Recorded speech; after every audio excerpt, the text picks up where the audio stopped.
Three, two, one, and we're off. Welcome in, people. Selection Sunday, March Madness is officially here, and you guys have about, 5-10 minutes to fill us in on what happened with the college basketball season this year. Can you guys catch us up, chat, on who is good, what players, picks? Like, what do we need to do, chat? As you can see, the bracket, we're just in time. It hasn't quite loaded in yet.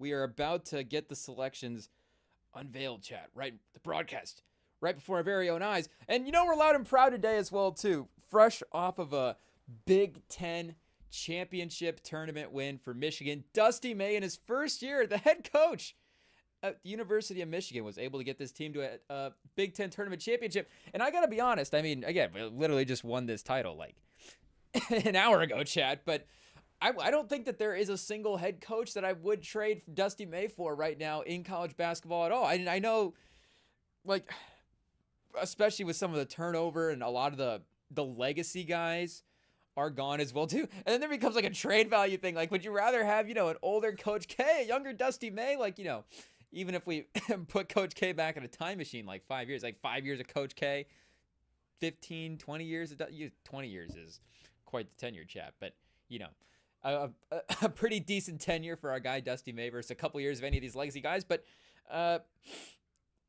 either way, I think it doesn't matter. I look at the landscape right now, and there's other obviously great college basketball head coaches. And again, even still legacy guys, peak of their powers. Tony Bennett's still around, Mark Few's still around.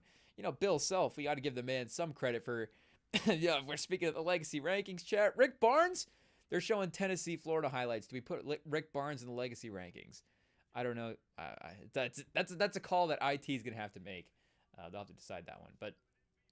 Outside of the most obvious one, of course, would be Dan Hurley, who is off of the back-to-back titles at the University of UConn. But that is an interesting one and I guess he did have the run at Rhode Island, so similar if we're counting it. But it is important, chat, to look at, and I mean, obviously, if they're going to be successful at these mid-major schools, to elevate themselves into these major college, into these major program head coaching jobs, but. The tournament success, did they upset? Is it just like they got to the tournament, won their conference, and was better amongst their competition? Or, once they got to the tournament, maybe faced a little bit better of teams? Were they getting upsets? Were they hanging? Were they, outplaying maybe what you thought their expectation was? And that's exactly what happened for Michigan this year. I think just in general, they outplayed their expectation. I mean, I was thinking in this game at one point, I was like, if you told me even 12 months ago, even a year ago, but if you told me before the season started that they would be in the Big Ten championship game, I'd be like, oh man, that's actually, again, Dusty May, first year, we got a lot of transfers. You never know how that could go, putting all those pieces together in one season. And I think this is about as good as, obviously, this is about as great of an outcome for a season for the University of Michigan as possible. But again, I can't think of another head coach that I would definitely would want over. And I mean, that's a great spot to be in as a fan, chat. I'm not saying I'm right. And again, I'm not saying that maybe if we sat down, IT calmed us down a little bit, we got Sam's take about a couple of guys, and then maybe put together a different type of ranking. But just as a fan, there's not another guy that I would want to trade for Dusty May. He's the guy, chat. We got one. Michigan has got one. And I know that, like we said, the Beeline Harbaugh thing was kind of an interesting overlap, because Beeline, of course, maybe took off for the NBA when maybe he should have stayed a couple years. And the, Sharon Moore to Dusty May overlap, we'll see if it's like, is Michigan stacked both ways as the university for the head coaches. But just at least in one of the sports, we've got a guy. It seems like there could be some stability. And like I've said in the past, but some schools you get a guy like, Florida Atlantic, perfect example, Chad. If you're a Florida Atlantic fan, shout out. But, you get a guy like Dusty May in there, and your team is making these all-time tournament runs and doing great things. And then you're like, oh, well, this guy is definitely leaving and going to the next level. And, not to say that Michigan's like Duke or North Carolina. Like, not to say that there aren't a handful of, college basketball legacy jobs. But, with NIL, with the way things look, would you rather have the UCLA job or the Michigan job? And I know that, the UCLA, John Wooden, the legacy of all the basketball history of that school, like you would think that it's just a much more prestigious school. But some of the ones that maybe, Indiana. I don't think that Dusty May would be leaving the University of Michigan for Indy, and that's no disrespect. I'm just saying it's a different type of move. It's a different type of move for sure. Maybe you know you like the grassroots feel of Indiana, chat. These are all compliments to the state of Indiana. Again, we love Indiana. Do we have to get our Colts? We got the Colts football chat. I mean, we're all in. I'm just saying that in terms of of course, the spending power and just, the alumni chat, the academics, like all the variables for athletics and just universities in general. It's, of course, we know. I mean, we can pull up university rankings, chat, and just check the numbers. Hopefully, then there's going to be one where Michigan's ranked like, you know, the 900th best university in this one kind of. They're gonna be like, see, I told you Michigan sucks. But no, I mean, if you look at the numbers, chat. If you look at the numbers, I'm just saying, I don't know how many destinations are out there that are going to be trying to tempt him away. And for those other schools, like we said, again, we wouldn't trade our guy for any of these other guys, but maybe, Duke just won their conference tournament. They got Cooper Flagg. They've got an amazing recruiting class, like we've been joking about, multiple all-stars all across the roster, chat, on this Duke Blue Devils team. So, I mean, I'm not, I don't think the Duke Blue Devil fans would necessarily be ready to get the athletic director to trade John Shire for Dusty May. But I'm just saying that I don't think it would. And think of this in respect. I'm just saying both guys, everybody feels confident in their young candidates that have achieved, and have done a job of taking the reins over from the people before them, from setting up new teams, new cultures. John Shire officially taking over for Coach K now. And, maybe in the long term, he is the next guy. Maybe he wins, for the basketball thing, like we were saying, Duke, maybe one of those schools where that's where the money for the school is going to the basketball, and then it's got the basketball legacy, and still is able, of course, with John Shire to have on the court success. The recruiting is still at the highest level as well. So, there's a couple of jobs where if something say Shire goes to the NBA, obviously maybe he doesn't get fired, but say for some reason, the Warriors job opens up. I don't know what happens. Say something crazy happens and John Shire just takes off for the league. And he seems like, Shire, I feel like would be a Duke guy, the way he was, of course, a player there, but then assistant for a while, probably could have taken another head coaching job at some point, but of course did the right thing. And for the potential long-term career of it all, if you want to be the next Coach K, wait your turn, let Coach K have those last couple years, obviously, he's not going to be coaching forever. And that's not even a dark thought, chat. I'm just saying, the man's going to retire and enjoy the retirement phase of his life with the rest of his family, chat. I'm just saying that, he's not going to be on the sideline in a coaching capacity for the next, decade, 2 decades of your life, where it's like, oh man, the peak of my professional career. I've got to be just waiting behind Coach K. You have a couple of years. You can get seasoned. You can be extra. There's nothing wrong with being still like a young head coaching candidate and then being like extra prepared all of a sudden for taking the head coaching job. So Shire's another one. I know Sam would probably be on here super impressed with what John Shire's been able to accomplish with. And it's just, of course, Sam spreading Cooper Flagg propaganda and anything attached with Cooper Flagg at this point. But again, shout out to the Wolverines, chat. Shout out to Donaldson. And we mentioned the transfers. I know Duke is, Duke's a fun team because of the fact that they are, they're homegrown in a way. I know it's some freshmen and stuff there. But again, with Proctor and a couple of the guys, there's some holdovers from some previous classes. But this is a little like the first year Harbaugh was at Michigan, where the whole team wasn't necessarily transfers, but he got a couple of big pieces. Obviously, he got Rudock from Iowa as the quarterback to go in and be a solid, really solid starter for that team that season. And was, a couple of moments that we don't necessarily want to think about again, but a couple of plays away from potentially being in the Big Ten title game, for potentially the way, you never know. I think, was 2014 the first? What exactly was the first year? I think that was the 14 or 15. I think it was the year that Ohio State ended up winning the title, though, with Urban Meyer. Maybe it was the year after, but they maybe are not going to make a crazy run, but they could have been in the game and at least competing. And if they're in the game as well too, that means you've probably cleared, you've cleared the more difficult side of the Big Ten at that point with the old school Big Ten anyways from the last, from this century anyways. But getting the transfers, getting it all to work. Danny Wolf was massive for this team, and so was Golden as well too. It seemed like he was the best player in the second half of the last game, and then his box score said he was -9. I don't know how that's possible, chat, but it's just a pretty good summary, I think, of how crazy this Michigan team was. I mean, they scored 21 points in the first half. Like, it was pretty ugly. They were able to at least keep these games ugly, and then that's the thing, that with some of the experience of the guys, they've just been really good, really clutch, really calm, and been able to execute at the end of these games. Again, they were able to sort of get this one and not necessarily, last second play like the last one, but close games in the fourth quarter, having to take the leads with like 1-2, because that's a different type of winning a close game where you've got the lead, you've been the better team the whole game, and you've just got to try to maintain that without it's still like you should probably be winning that game. But sometimes, if you're not playing to your standard and you can let the other team have a window of opportunity, maybe there's times where, of course they're going to take advantage of it. But then there's the one where it's like, oh, wait, we were down 8, but now all of a sudden, or down 12 or whatever. Now all of a sudden we have a chance to take the lead.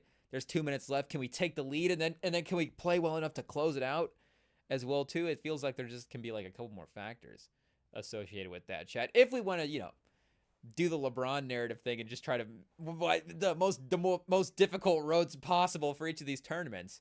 But that's another thing about Michigan as well too, this Michigan basketball team, not just this team in general, but the Michigan basketball program. I feel like this might be just the most consistently just pause chat, but the most consistently satisfied I am with any of the sports teams that I root for. Do we have to go Michigan Wolverines? Here we go, Chad. Oh, geez. And not to say that, of course, there aren't good moments rooting for all of our other teams, chat. And it is, of course, in association with the expectations, for each individual seasons and for where the franchises and where the different organizations are at in terms of competing for titles. But because like Michigan this year, again, they didn't really have a ton of expectations. So then for them to just be a competitive team, like I don't know what their over-under was at. They're at 25 wins right now, I believe, after that tournament win. But, I mean, I can't imagine their over-under for the season was more than 20 wins this year. So again, overachieving expectations is always just going to be like a more fun season than, like we've been fortunate enough to root for teams that have been great and had great expectations. Of course, San Antonio, of course, was winning titles in the early 2000s when we were around chat, but not necessarily comprehending or knowing what's going on. And then, late aughts to the 20 teens, they're still a competitive team, but I'd say they only get the one finals in 2014. That's still like probably the peak moment of fandom for us just in general for sports. But, because, again, Michigan hasn't necessarily won a national title, but I don't know if they've been the best team in college. The one time they would have been in argument for being the best team in college basketball would have been when Beeline had the big three of Trey Burke, Tim Hardaway Jr., Glenn Robinson Jr., because Trey Burke was also, I think, player of the year one of those years as well, too. So it's like they had the best player in college basketball, and then again, just unfortunate plays, chat. Names, players that we just want to block out of our memory, making clutch buzzer beater type shots to knock out our teams and, break our hearts, chat. That would have been like the one of the more crushing expectation seasons. And of course, the Stauskas team as well, too, that ended up losing to Louisville. But we're really kind of nervous going into that Louisville game as well. They're just, the athleticism of that Louisville team. There's just flying around. Peyton Silva, chat? Peyton Silva flying around. And, I know flying around, chat, maybe not always the best thing that happened for that Louisville team, but it was the athleticism and the defense and the transition stuff, if I remember correctly. As a young lad, they And if not that Michigan couldn't play up and down either, but they also had was that like a Gorgie Jang versus Mitch McGarry matchup? I'm trying to remember all those Michigan teams, but that Louisville team was so scary that year. I just have all those guys. I just remember that roster: Peyton Siva, Russ Smith, Gorgie Jang. Obviously, shout out Kevin Ware, Luke Hancock. Final Four, most valuable player was just lights out from three, and it feels like time and time again our teams are just taken down by these like just white snipers. Chat. It's just Luke Hancock, Mike Miller in the finals versus the Spurs. It's just very unfortunate that it feels like it happens to our teams. But yeah, this at least in terms of the Big Ten tournament, Michigan has been very, very successful over the last decade here. I guess could we just get a history of the Big Ten tournament here? Because that might be a better way to just look at their recent sort of championships.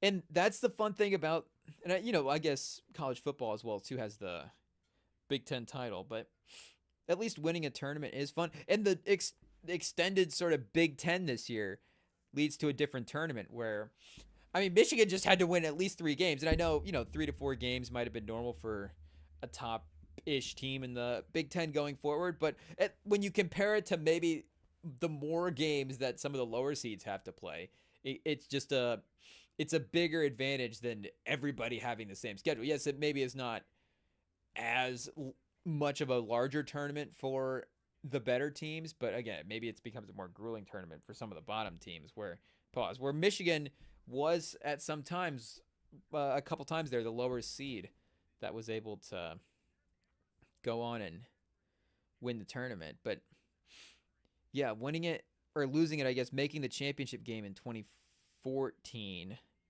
and then winning in 17, winning in 18, making it in 19, and then back again in 25, Chad. So it's been a little bit of a run here since we've been in the championship game. But you see, 4 times in like 5 to 6 years there, we're just at least in the title game, win a couple of them for, again, the Big Ten tournament at least. And then a couple of national title runs, couple of Final Four runs, and like the Villanova year as well too. Obviously the Villanova game ended up being disappointing with how dominant Villanova was in that game, but they were still, now looking back, clearly the better team as well too with all the NBA. We underestimated how good in the moment that team actually was as well too. Obviously on all their draft stocks as well. Now were any of those guys lottery pick? Bridges was a lottery pick, and I guess Bridges technically would have been a top 10 pick, but he was number 10. So there really wasn't like any, consensus top 10 picks on that roster. But then again, Brunson's going to be like a Hall of Famer, chat. So he just has like 2 or 3 more all NBA level seasons. He'll be in the, that's 3 more is, not to say that Brunson couldn't do. I'm just saying that's impressive stakes to put on anybody's career. And sometimes we just throw that around casually with the great players when they're at the peak of their powers. We just go like, oh yeah, Tatum right now, he's just going to be in the all NBA mix for 3 more seasons. Or maybe Giannis is Giannis, he's just got 3 more seasons. Jokic has just got 3 more seasons at all NBA.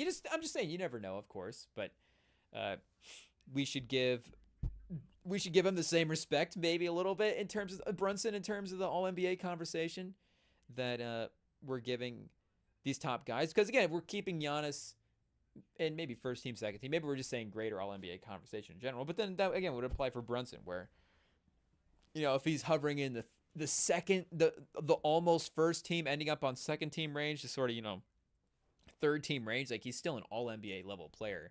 There's still varying degrees to even that statement.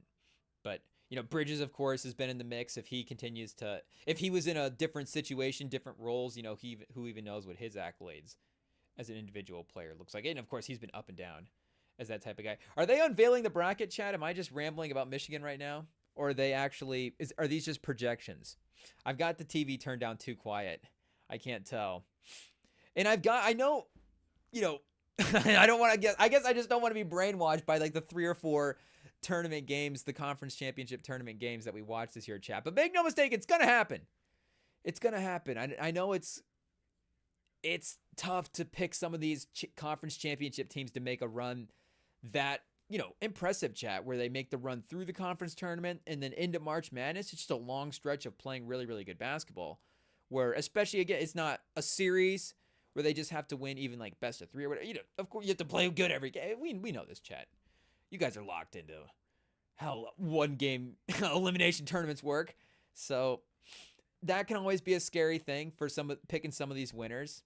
Of course, for Michigan, that's if you guys were thinking about if you guys were thinking about picking Michigan to to win the whole bracket, then maybe I don't know if the Big Ten championship run deters you a little bit from that, where you're like, hey, can they make another run all the way to the finals? But again, I don't expect them to win the national title this year, Chad. So I'm glad we won the Big Ten tournament. We'll take another banner.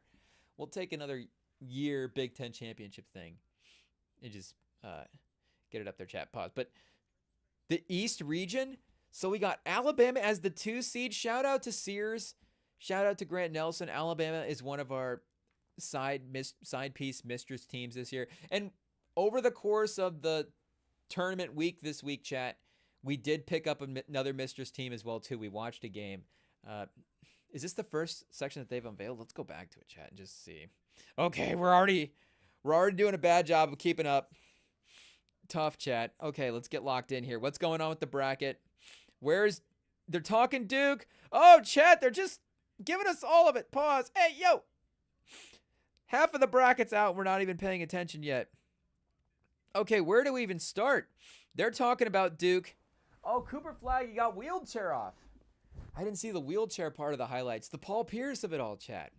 Is that why Cooper Flag's actually going to play? Maybe Cooper Flag just needs a diaper instead of an ankle brace, chat. Who knows? But we've got... Oh, Michigan already unveiled as well, too. The committee not super impressed by the tournament run, chat. A 5 seed. It is what it is. But sometimes, maybe that can be a sneaky thing. We'll see how the bracket plays out here. But, yeah, I guess the top half of the bracket unveiled. So we got the need to figure out who's going to win some of these play-in games for the 16 seed. So if we're looking at a potential 1-16 matchup, we don't have the other 1 seeds unveiled yet. But again, we do have Duke, who just won the ACC tournament without Cooper Flag. So in terms of who we got them matched up against, they're going to be playing either American or Mount St. Mary's. So I don't know if, chat, you guys have watched those teams and if they've proven to be, and if they look like they could potentially take down a 1 seed. But you would have to consider a team without their best player at least a potential flag for that situation. We'll Cooper Flag it, chat, just in case he's not and they did say that he was playing, so that's not something that maybe they will have to worry about. But I want to see, did Virginia, chat, the year that Virginia lost to the who did they lose to? UMBC or whatever like that.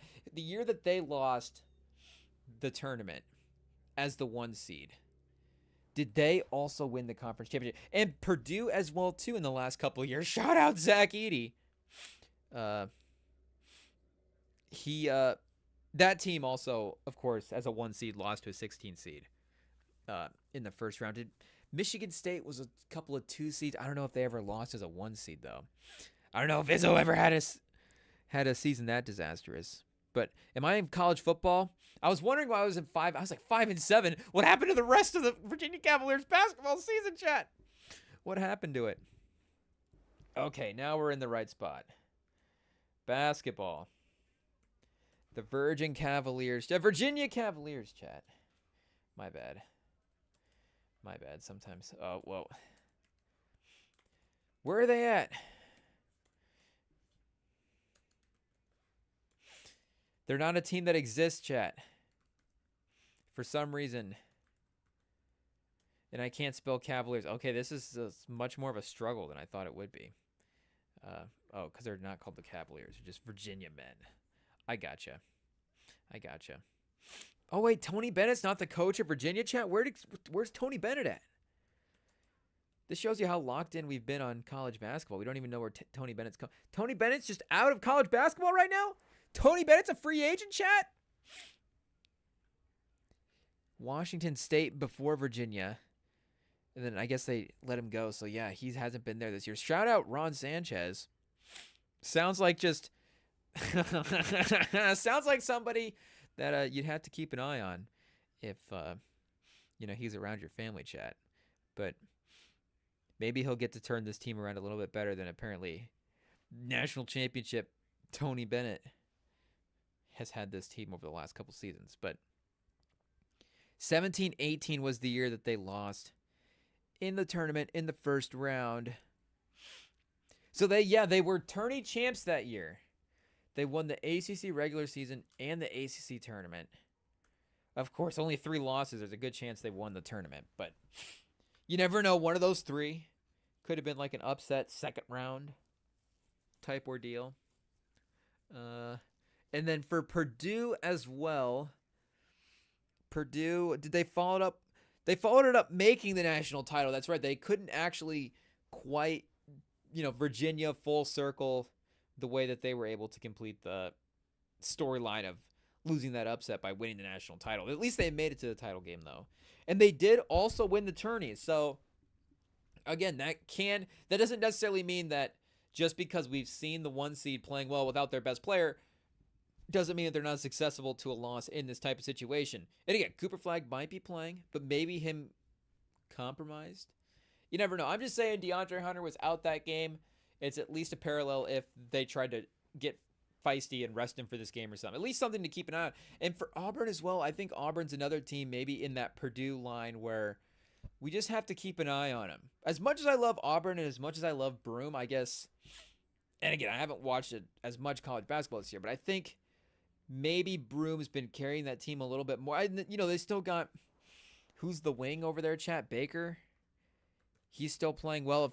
As long as he doesn't foul out or get ejected, he will, impact the game from a two-way perspective. But the guards this year have all been productive. So, it's a balanced team as well, too. But I think it's, of course, really reliant on Broome to be like a special player. And not that Broome can't be, was he All-American this year, Chad? I imagine he was, one of the 2 All-American teams. If they haven't already announced it this year, chat. Maybe 18-9 is not enough to get an All-American spot? Oh, chat, come on. They've had to announce them already, right? Or do they wait till the end of the season? Am I crazy? Oh, man, I guess they don't really even, they don't have it updated yet, so maybe just need to be patient. Wait, I guess after the conference tournaments, maybe they'll start announcing it this week, and we'll see. I forget exactly when they announce. Chat, remind us when they announce the All-Americans. I'm sure somebody's got the date memorized every year, just pinned in their calendar.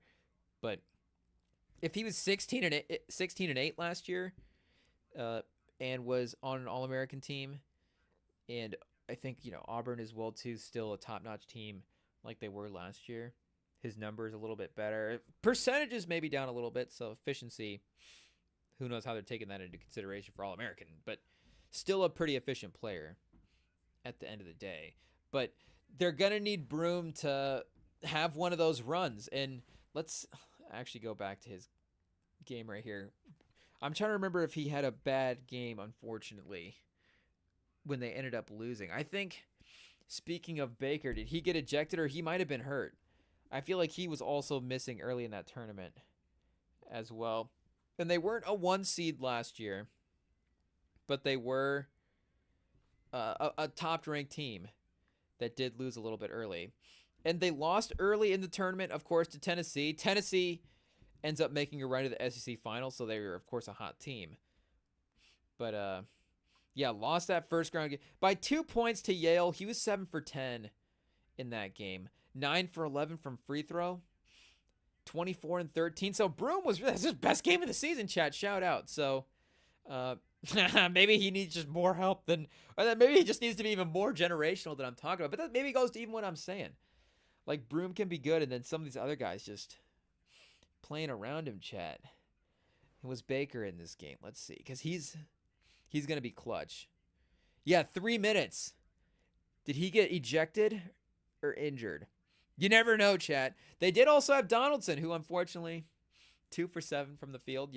Just won the tournament, of course, on Michigan. Shout out this year. So that's another reason why we don't believe in Auburn, chat. They've lost one of their main guards. Imagine Donaldson in the starting lineup. I mean, of course, that would have been good for him. We just saw what his impact was. Oh, unveiling the Midwest region. A McEnany State appearance. A classic tournament bracket team. High Point. Is this a new mid-tier school?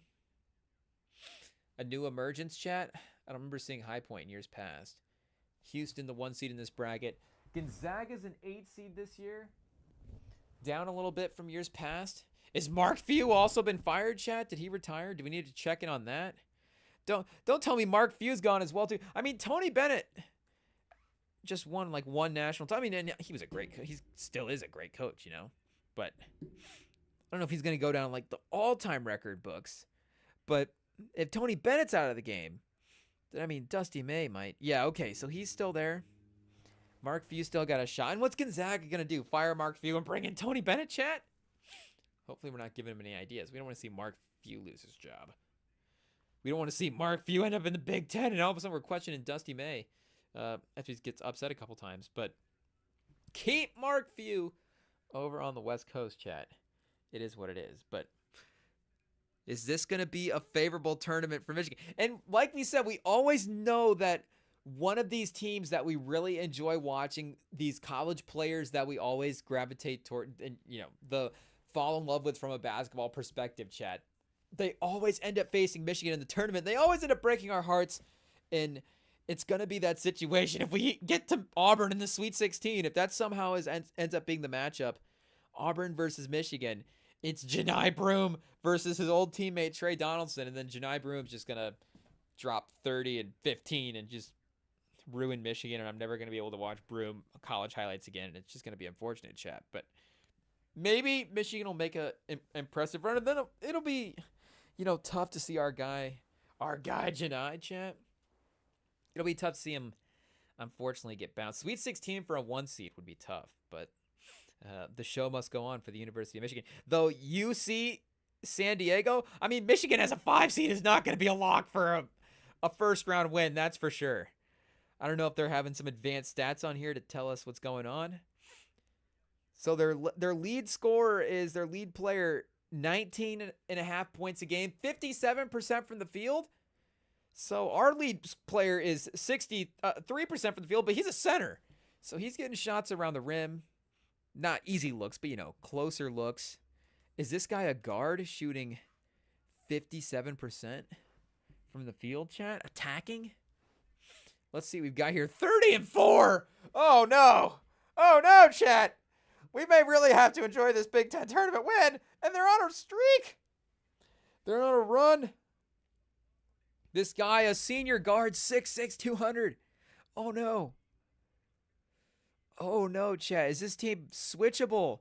Look at this lineup. 6'6", 6'5", 6'4", 6'8", 6'5". And our Michigan's good athletes as well, too, for sure. I think we can hang with. From a lineup perspective, if we want to lock in with the physicality, so I think we could hang with most rosters from that way in the tournament. But this could be a feisty team, chat. A couple of strong lead guys, good 3-point shooting team. I mean, they are, chat, almost a top 50 3-point shooting team. 36% on the season. Yeah, I mean, of course, their lead player, he leads the conference in field goal percentage. So maybe the range isn't quite there for him. But then, of course, their secondary guy, Tyler McGee. Is this guy had a tournament run before? This guy sounds familiar. Oh, no. This looks like a perfect candidate to just be a internet sensation after he drops 25 on us, chat. He's going to hit like 7 threes. Oh, no. It's going to be disastrous. He hasn't necessarily been hitting his 3-ball heading into the tournament, so he's due for a good game. Yikes. A true senior as well, too. Hasn't necessarily, stuck around. I guess a couple seasons break in there. Not just one season between the Western Carolina and the UC San Diego runs, chat. Western Carolina, I mean, they're going to be telling his story about all the schools that he transferred to. The Catamounts. Classic. 11-16. Unfortunately, the Catamounts are not in the tournament this year. Shout out Mason Faulkner. I don't know if Sincere McMahon. I don't know if the Catamount fans are going to be talking about the Mason Faulkner team, but maybe they'll have some fond memories, some competitive games, some good what if high points. But chat, Tyler McGee is a threat. He's a threat to our happiness. He's a threat to our tournament run. I don't know if I can look into this UC San Diego team anymore. This is getting scary, chat. This is getting tense. I'm not listening to the commentary. I don't have it turned up loud enough. So, and they're already, of course, past the Michigan point of the bracket. But just looking at the lineups on paper, it would seem like they're a decent matchup for what Michigan could throw out there. And again, maybe one of the better mid-tier school teams as well too at 30-4, chat. At 30-4, they might be one of those like sneaky even Sweet 16 team. Do we have to like pick them to make a tournament run to justify the fact that Michigan might lose to them in the first round? That could be tough. Iowa State, I know that they got taken down by BYU, who is a 6 seed. Iowa State's a 3 seed in this bracket, but that could be a tough potential matchup. And then Michigan State and Michigan in the same bracket's diabolical, chat. I don't know how many times that's actually happened. I know that maybe some of the basketball stuff doesn't feel the same as the football stuff, but again, it's still a pretty intense rivalry for the school. Maybe it doesn't transcend into the broader culture the way that the football rivalries do. But for the individual schools, I mean, Michigan versus Michigan State, Michigan versus Ohio State in a basketball matchup is still, the intensity is still definitely there for sure. So the fact that that could translate from the Big Ten tournament, the Big Ten regular season into the actual March Madness, if we, meet in like the Elite Eight, or yeah, I guess the Elite Eight would be, the last round of these brackets, chat. The winner of Auburn, Michigan gets Michigan State. Marquette as well too. Just as a name team. I don't know if they're feisty this year or not. And Creighton was in the Big East championship game against St. John's. So that could be a fun up and down 3-point shooting team. And especially against Auburn as well too. Could be a fun round 2 matchup. And maybe that's the team that breaks our heart with Janai Broom, and then Michigan gets a Creighton matchup in the Sweet 16. Could be kind of beneficial. But yeah, we mentioned Duke, chat. Baylor, Mississippi State. I guess we're not going to go analyst on all these teams, just maybe the ones that pop out. We mentioned Alabama. So, again, we just saw Wisconsin in this Big Ten championship game. Big Ten, maybe not the highest display of basketball talent, but Wisconsin did get the win against Michigan State. I think Michigan State, of course, with Izzo's recruits being, some of the top recruits in the nation, athletically, physicalities, they look, and with the way that Jace Richardson can maybe be a star player as well too, they look like a pretty formidable team. But Wisconsin got the victory there in the Big Ten tournament, and I don't know if there was any injuries or anything that, on the Michigan State side, or somebody fouled out. That was a game that was on at work, so I don't know the details of that game. But it was on the TV there for a while, so maybe we should have been paying more attention instead of doing our job, chat. It is what it is. Make no mistake. It's what we probably would. It's what we'd want to do. So Arizona as well too looked feisty on TV a couple of late nights as well. So I know Akron can be a tough team for the mid. Do we got the whole bracket out? Oh, and some of the first 4 as well too. North Carolina, a first 4 team. Wow. RJ Davis. Hope is alive, chat. Is Bacon still on the team? He might be. Hope is still alive. So wait, what are they? They're in the South? So that was an 11 matchup in the South. So that'll be to play Ole Miss. North Carolina potentially versus Ole Miss. And then North Carolina's in this bracket. So this could be a tough bracket. Auburn, Creighton, Michigan, North Carolina, Iowa State, and Michigan State. All teams, veterans, experience, we're making tournament runs. We saw those guys were able to step up in those moments. So this will be a fight in this bracket for sure.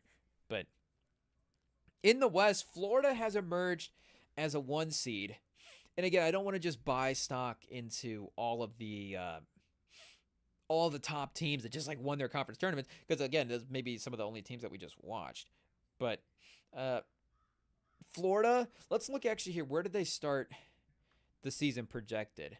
Because that's something, if you're watching like I am from the outside in, that's something that I do pay attention to, and of course everybody does, but those teams that are able to make the rise up, because there's a validation to the rise than there is a team like, again, shout out Alabama's a 2 seed, and the talent on the Alabama roster, we know is still there, but with the way that they were expected to perform coming to the season, with the way that they're ranked in the preseason projections that we have for that team, they are probably not going to slide too far down the rankings if they just lose a couple of games. But Florida was the preseason 21. So again, not that you would expect the AP and all these teams to just, or all these outlets to perfectly rank the preseason teams and to try to get a full scope. But it's just saying that they actually had to sort of prove themselves in these good teams in a different sort of way. Because it's like that fighter that just fought Tank Davis. And I didn't actually see, the fight for that, but the conversation around that fight was the guy probably fought the better fight. And again, I don't know like how decisively he was better in that fight to the point where, how egregious that draw actually was. But, I guess there was something in there where they was like, okay, was it as overwhelming a victory to totally give? And maybe, the overwhelmingness, if that's a word, of a victory shouldn't determine whether or not, a guy gets the belt in that situation. But, maybe like in an all NBA voting sort of capacity where, Simmons and Russillo have talked about how they're more willing to give the legacy guy the benefit of the doubt in a tie-breaking situation versus the younger guy. With the way the younger guy has to like claim the spot over a couple of seasons and really prove that they've earned that their status is really above this legacy player in a real way.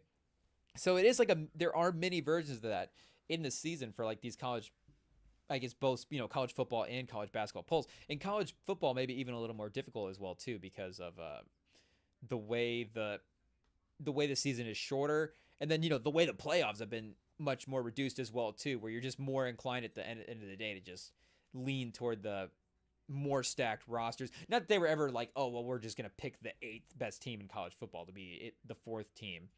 Maybe you make the argument they did do that a couple of seasons, chat, but they weren't like taken, oh wait a second, this team was ranked 9th going into it, and now all of a sudden they're in the playoff because it was Texas in one of these years. Like, it's a 64 team tournament in college basketball. At the end of the day, if a team would really again have to be a non-top 70 team in college basketball, so the season would be obviously bad for them to really fall out of a tournament in that major way. But again, them compared to Auburn and then compared to Bama in this tournament, remember, those teams might have more solidified players, maybe a little more confidence from what we've seen them do in the past couple of years, maybe more Bama specifically with them making tournament runs. But Florida has just played a little bit better than these teams this year. They've made that rise from the 20 all the way up to, I guess, I don't know what their final top 4 in the AP. And I guess that would, make sense and would perfectly correlate to them being a 1 seed in the top 4 team in the country, Chad. But they had losses at Kentucky by 6. They lost to Missouri by 1 point. Tennessee got them pretty good. And then Georgia, they lost to Georgia as well too by 5 points. So again, mostly like pretty close losses, which says that, again, just looking at it vaguely on paper for a second, if we're just going to jump to some sports, what's the term? Some bro science sports takes looking at these stats. The close games means that they're competing in these losses in a way where, again, some of these higher level teams, maybe Auburn and Alabama, we'd have to like look at that Auburn Alabama losses for this year. And not that say Auburn lost a ton of games, 28-5. But teams like that, if a game gets out of control, maybe they're more inclined to let it stay out of control. Lost by 10, lost by lost by 9 at Florida, and then a couple of losses recently. So they've only lost, really in close games as well too. So that's a good sign for Auburn as well. Yeah, maybe we want them to win some close games, but they had competitive in all their losses. And again, having not really looked at their schedule, losing to all ranked teams, Texas A&M, 22. They basically lost to top 10, top 5 teams the entire season. So hopefully that means that maybe they're able to raise their level of play against some of these teams that they should be getting wins against in the earlier part of the tournament. But if we're also talking big picture for Auburn as well too, I think, again, with this roster the last couple of years, that might be a little bit of just the bigger picture thing in general is these wins against the top teams. They got a win against Houston's really good. Houston is still a 1 seed. So they got Houston in a neutral court. We could say the home thing as well too.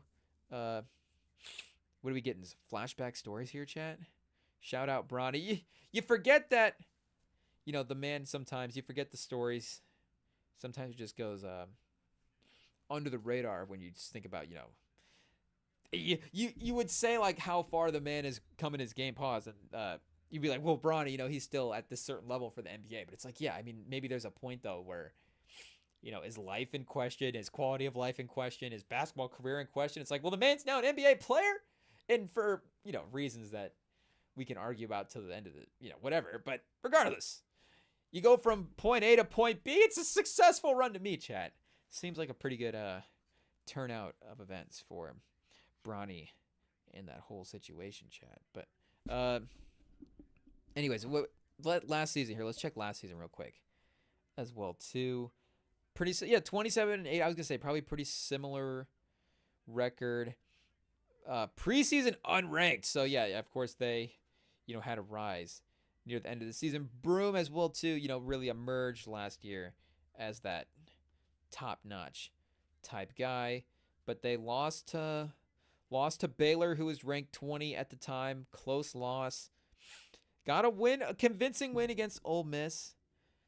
Good win against Alabama. Win against South Carolina. So lost to Kentucky. Lost to Tennessee. A win against South Carolina. So they were honestly even maybe a little more consistent against some of these better, not as stacked of a schedule as well too last year when just looking at when they're playing these teams ranked. But can they actually, put together a full tournament run, win against some of these high quality teams? And maybe they're also looking at this bracket, kind of favorably from where they're at. Because again, you would say that Broome is probably the best player in this side of the bracket, right? I know didn't Iowa State have a player of the year? Or maybe Houston had it. Is Houston in the Big 12? What conference is Houston in, chat, right now? Are they still in the American Conference or whatever? Who was the Big 12 player of the year? So they were 10th in the AP. And again, they didn't end up winning the conference tournament. So Curtis Jones at 17 a game, lead scorer. All Big 12, so not the Big 12 player of the year. Big 12 sixth man of the year? Their best player is off the bench, chat? Sixth man? It might just be that way. 9 games started, 17 points a game. Was there like a run at the end of the season where they just said, hey, we got to put this guy in the starting lineup? This guy's our best player. Or was there just a couple of games throughout with some injuries? Yeah, I guess he just started a run in the middle of the season for him. Maybe they just mixed up the lineups to get a different look, but they were winning as well too. Yeah, they were really winning up into that stretch. And then lost to West Virginia. Had a little up and down stretch here in the middle of the season. So, Iowa State might be a factor as well. They're playing better on, both ends compared to sometimes a slump in the middle, Long season, chat, 32 games. It's dragged out. Maybe, a little sloppy in the middle of the season there. But they've got a all-team level player in Iowa State, but I don't think we're taking him over Broom as well too. So Danny Wolf, is Danny Wolf the best player in that side of the bracket, Chad? Danny Wolf's, we'll put him in the conversation. We have to mention Danny Wolf in the conversation for sure. And I guess maybe the UC Davis guy as well. Unfortunately, the UC Davis kid might be the best player in this side of the bracket and might just end up taking down Michigan. And Jace Richardson as well too. Should mention him. Not to say that it couldn't potentially be one of these smaller school guys as well too. Not to say that it couldn't be a Thomas Walkup situation here. And we already got lines on some of these games. Michigan only 2.5-point favorites, chat. We got basically the same spread as it is. This is an equal matchup. The 8-9 matchup in the bracket, an equal matchup. And we got the same line as the leaders in that game. The Vegas is saying that UC Davis is every bit as good as Michigan. That's pretty scary. Chat. This could go poorly.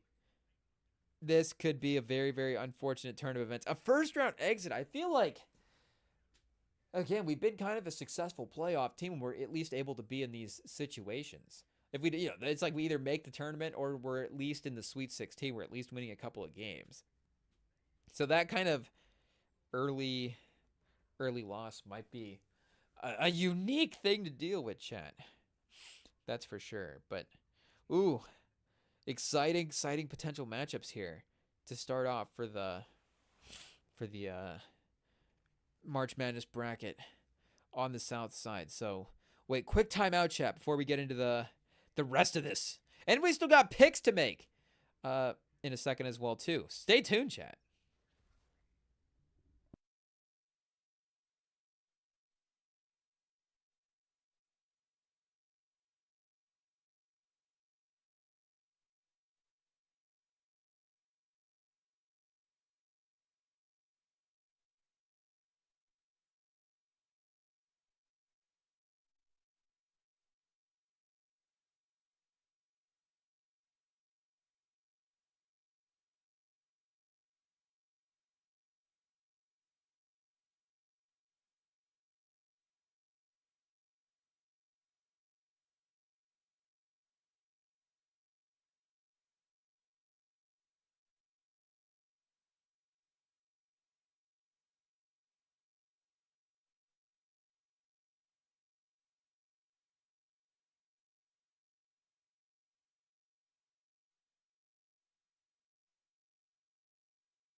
Okay, here we go, chat. A little Raptors versus Blazers in the background now to keep us entertained. And we do also have the ladies bracket getting unveiled as well too. So we have just more picks, more brackets, more things to continue to check out. But Scotty Barnes does have 12 points in the first half. So just as long as Scotty Barnes keeps torching somebody, chat, we have a hope for our guy. Just these random guys that you hear sometimes people start just being out on. I get the process as well too, and I get again, as we talk about, there's levels to this. I get the varying levels to which we analyze and the tiers that we put these players in, but again, there's certain levels of it. To say that you're out on a guy, what does that mean? And maybe stances are being clarified as well too. Do we not believe that Scotty Barnes can be a title contending guy? But what does that mean, chat? What does that mean? Okay, he can't carry a team to win a title. Who can? Who can? There's a couple of guys that can. Yeah, Scotty Barnes, he's making a little bit of money now. Guess what? In a couple of seasons, it might not be that bad. And Scotty Barnes is still a young. You know what? I'm not necessarily against is overpaying younger players. You know what becomes a really big issue, chat, is overpaying, older players and overpaying guys that have, obviously greater injury risk, less potential upside for the coming seasons. That are the best years behind them already. Obviously, that's where, and not with young guys, you can't get in trouble with some of the contracts. But if you give and that maybe goes the other way. We're like, do we want to give a young guy, can he handle all this money, chat? Like, there's that old guy argument in there as well too. But I'm just saying, from a basketball team building standpoint, it's much better to overpay younger players. So guess what the Raptors did? They went out and overpaid a bunch of young players. So maybe don't overpay every young player. But I'm just saying, Scotty Barnes, let's not give up hope yet. I think some of the other guys you could check the tapes. I don't know. Check the tape. We're not here, Stephen A. just flaming players, demanding to meet Emmanuel quickly meet us on the court after a couple of these takes. But I'm just saying that of the guys, like Scotty Barnes might be a little more deserving of his contract. There's been some All-NBA potential in there as well, and he's still a unique type of guy. I know the shooting upside is not fully developed the same way over the last couple seasons, but nice, pause, a lengthy wing player, playmaker that can run an offense in that type of way, that has the defensive upside as well. I mean, you see the wingspan, chat. You forget about it, chat. That's something that doesn't get brought up a lot in basketball conversation these days, is the Scotty Barnes wingspan, but it can be impactful still.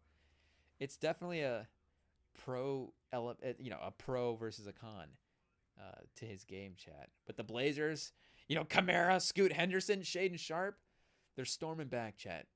They're making a comeback. So pause. So we'll stay locked in. But to continue to wander through this bracket as well too, like I was saying, Florida, just a team that's really achieved, of course, a lot this year. Really impressed with. Is this Mike White still, chat? Over at Florida, I'm pretty sure. Having a run there, building that roster back. Oh, Todd Golden. Shout out Todd Golden. This is Rem catching up on what's been going on in college basketball corner. And I feel like our bracket pick percentage is going to be the same as it is year to year. It's just like, do you want to show the teacher your work? Is our work not as efficient in the past couple of years? Yeah, that's going to be true. But our bracket, guess what? It's still going to be as disastrous as it's been in the past. I overthink it the wrong way. I get biased toward the players that I like. Again, we get disappointed by some of these offensive-minded teams, and it just, we're never thinking about college basketball in the right terms of teams making a run in the tournament. But maybe Todd Golden's got Florida. So Todd Golden taking over for Mike White, building this roster back from what it hasn't been, chat. But Florida's another team that I don't necessarily mind when they're good either. Like Florida, obviously they can be really good and can be wasted, but Florida has definitely a little bit of a roller coaster with their standing in college basketball. I don't know if you'd call them. They kind of hover between not being and being a powerhouse.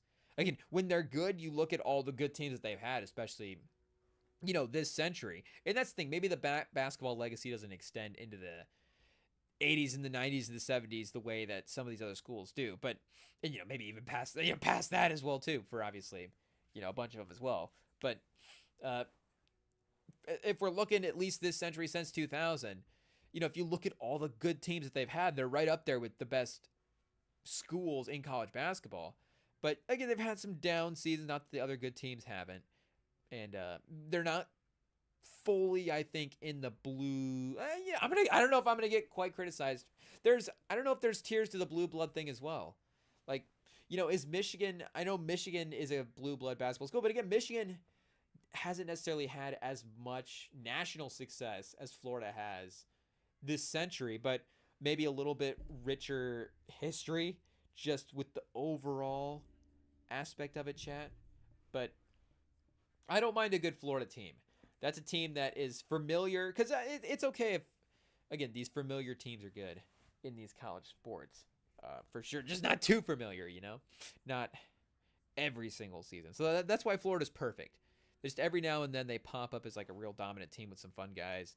Who am I thinking of? Scotty Wilbekin? Is that the guy? The Scotty Wilbekin Florida teams? I remember that was that the last Florida team that was maybe a national title team? I feel like they've had a Florida team or two since then make maybe a tournament run, but that was maybe like the last highest ranked 1 seed. I guess Florida corner, chat. It's time. What are we looking at here?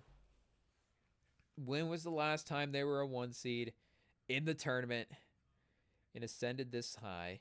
So in 1920, Michael White, chat. But no tournament that year because of COVID, unfortunately. They peaked at number 6 in the nation. So Mike White's going to be like, COVID got me, chat. COVID would have been, it derailed him. He would have turned this program around if it hadn't been for that. He would have had the tournament run. We would have won the national championship that year. But they peaked as the number 5 overall team in the nation in 17-18, but were a 6 seed in the tournament that year. So yeah, Billy Donovan in 13-14 was the last time they were a 1 seed. And then, yeah, the back-to-back titles, 06-07. And, some fun teams in here. Yeah, what did they make a national title? Yeah, lost the national final in 99-2000. And I know we've looked up some of these Florida teams in the past because of some of some of these Florida rosters as well, too, from an NBA perspective. There's some fun guys, of course, that have passed through that school. But, you see some varied tournament success through the 80s and 90s, but yeah, you forget how how really bleak it was. And that's the thing, maybe it wasn't even that they were just, not like a dominant team. They were, not even really in the tournament, in the mix at all for the first, 50 plus years of existence. And then finally able to get something kind of turned around, chat. But, yeah, when they made the finals in 99-2000, they were a 5 seed, then a 3 seed. And unfortunately, lost in the second round that year. Lost in the second round as the 2 seed as well. And yeah, they made pretty successful tournament runs here to start the decade. I know they lost in the first round. They were a 10 seed that year, though. I was going to say, I thought there was one year maybe that, again, they had sort of an early tournament exit. But, 2 seed, made it all the way to the Elite 8. Against, a number 8 Butler team is maybe, you would just look at that on paper from a seeding standpoint, of course. The Chandler Parsons Florida team, I mean, that's the fun thing to think of, chat. The Chandler Parsons Florida team. Again, you never think of, oh yeah, what did Chandler Parsons do in the tournament? But he was leading this Florida team to some pretty successful runs. They had some moments, followed by Bradley Beal. I mean, Florida is just the best at getting guys contracts and then not playing in the league. It is what it is. These Florida guys, chat, they know how to rob these NBA units of these money, that's for sure. Michael Frazier, Eric Murphy taking over after that. Going, again, regional final. Shout out! Losing to Michigan. Number 4 seed that year. And, they were the team that took down that Florida Gulf Coast team as well, too. That's unfortunate. Because that Florida Gulf Coast team was one of our more favorite teams that we've rooted for in the tournament. But again, maybe they would have also been on pace to play Michigan. And so maybe we avoided that whole thing. And maybe they would have upset Michigan, and Michigan was able to take down that Florida team. And, it all worked out from that matchup standpoint. Dorian Finney-Smith, little wing player, some wing minutes on Florida in the 13-14 season. The 1 seed Florida. And then, yeah. After 16-17, he said, I'm going to the NBA. See you later. They did have a regional final run. South Carolina, would that have been, who am I thinking of, Chad? Who was that South Carolina guy? We're going to have to click on it. We didn't get the answer right in time.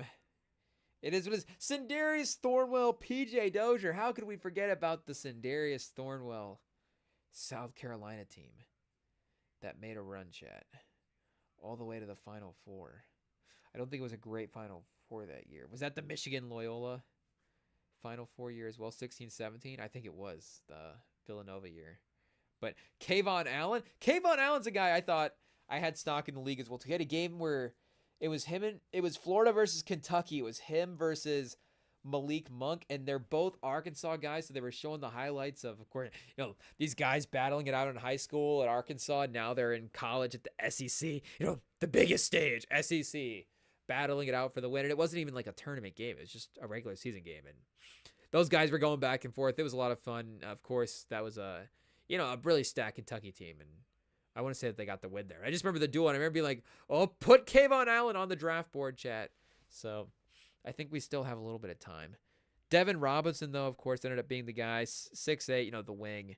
Kayvon Allen, a little undersized. That was maybe before we, teenager chat. Maybe that was a little before we were willing to admit, like, a shorter, an undersized player couldn't make the league. I don't think we still, of course, by the time you're in high school, you know whether or not you're going. You're like, am I making the league or not? You know that before high school, of course. But you're like, is the G League on the table? What options are out there still? If you're really trying to hold on to a dream. And then, yeah, I guess maybe the last couple of seasons, they haven't put out the all NBA talent the way they had in the past, chat. Another loss to Michigan, that Jordan Poole team. Nemhard, speaking of talent, chat. Trey Mann. So some fun guys as well, too. Like we said, continue to show up. But, yeah, shout out. I could definitely see myself rooting for Florida if they made a little bit of a run. UConn, of course, the 8th seed. Dan Hurley. You've got to take them seriously wherever they're at in the tournament. I don't know what the roster looks like. But again, I don't know. We'll have to see how Hurley's able to continue to make this as a dynasty and as a program, because it wasn't just Hurley was a huge part, of course, to that to the back-to-back run. But they did have Klingon for both seasons. I don't know if we're necessarily sitting here calling Klingon Pat Ewing in both seasons. Of course, that second season, much more influential. But his defense was much, only 13 minutes a game in the freshman season. But when he checked in, the defense, you could really feel the impact of that. I mean, he's a block and a half a game in 13 minutes. So per 40, 5.5 blocks a game per 40 versus 4.5, still awesome. Per 40 his sophomore season. And you get Castle as a freshman that second season as well too, to lead the team. But who else did they have as a holdover guy, chat? There's another guy I'm thinking of. Hawkins went to the league, of course, after winning the title. Caravan stepped up in that second season. Jackson. So they lost a lot of guys to the league. I forgot how much of a turnover that was. Let's see, but was Sonogo there the second year as well too? Let's check it out. But I think Klingon was a guy where that could have been a special run. Oh, Newton both seasons, of course. Cam Spencer, you get him. Did he transfer in or was he on the bench there? Diarra stepping up. Like you said, Castle, the freshman. And then, Caravan as well. Let me double check. I think Spencer transferred. Yeah.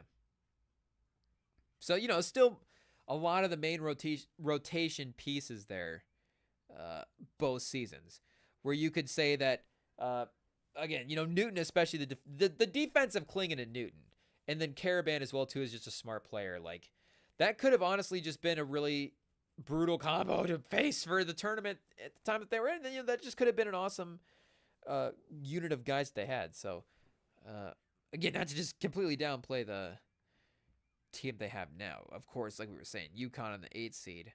UConn at any seed, they just have to be taken seriously.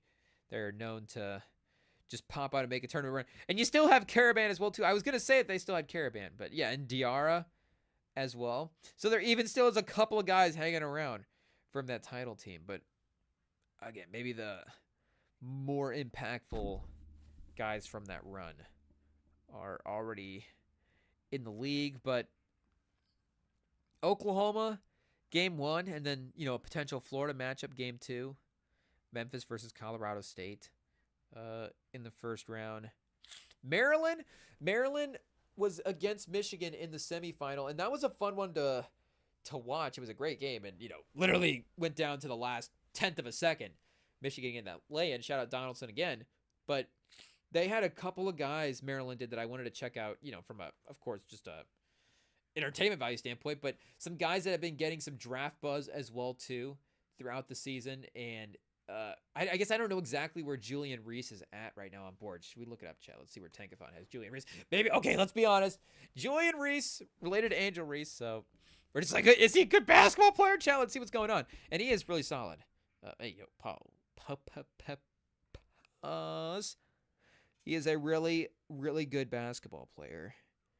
And I'll see here where he's ranked. But they also have Derek Queen, I want to say his name was.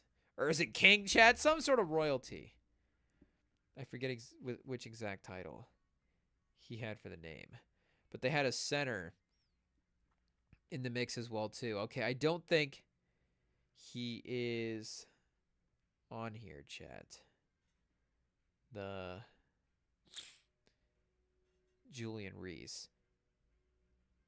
Yeah, it doesn't look like he's on here, but Derek Queen is on here. And they have Derek Queen up at 9 right now on Tankathon, on their big board. I didn't realize he was that high up there, but I was reading something, and when I was thinking about it while I was watching the game, so I thought it was on the Ringer. It might have been, I don't know, but shout out, KOC's not there, so they haven't updated their little draft page as well, too. So again, shout out KOC, but you can't just give that role. Did KOC trademark that tab or the NBA draft at theringer.com, or can you just get another writer to do the big board? Is there not another writer you trust over there, Simmons, to put together some mock draft projections as much as you trust in KOC? There's got to be somebody, even if it's not, Big Waz can't just cook up a mock. I don't even care if it's as informed. Just throw it up there. Again, that's not to disrespect the informedness of the mocks in the past. I'm just saying I want something on the tab. I need a write-up of some kind. But I was reading some write-up, and I wanted to pull it back up to remember exactly what it had said, because, again, it was very favorable toward Derek Queen, but it was just saying the offensive game, the scoring, the playmaking. I want to say that it was like throwing around Nikola Jokic type stuff in the cup, but you just can't even start saying that, chat, in this stuff. And the problem is, the best players just get so ingrained in our mind that we start seeing their qualities in all these guys. So I get that maybe Derek Queen's doing a little scoring, a little playmaking at the center position, but his final box score, he ended the game with 31 points and 3 rebounds. So he was 10.8, almost 11 rebounds a game on the season. And I guess they do have his offensive rebounding as a potential negative. So, maybe it's not that we necessarily need it to be like in the green, multiple pluses, but maybe if it was a non-negative, it'd be like, okay, there's at least a rebounding effort happening with him. But 3 rebounds is like, or is he just stumbling into these, 8.5 defensive rebounds a game, just based on the flow of the game and where he's at on the court? Where is his? They don't have just a offensive rebounding number. I thought they would have on here.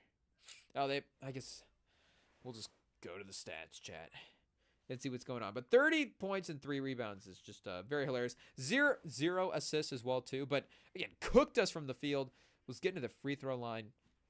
So you can see some of the scoring stuff. But might be one. He's a guy that I don't know if I'm going to feel like I'm going to get it wrong either way. No, but that's crazy to say. But, I feel like it's a hard way to project.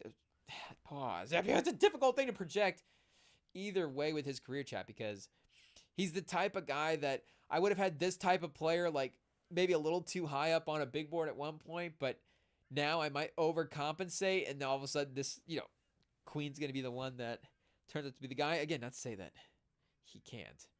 I'm just saying maybe some of the scars in the past from some of the other similar players, sort of offensive-y, 4-5 type guys.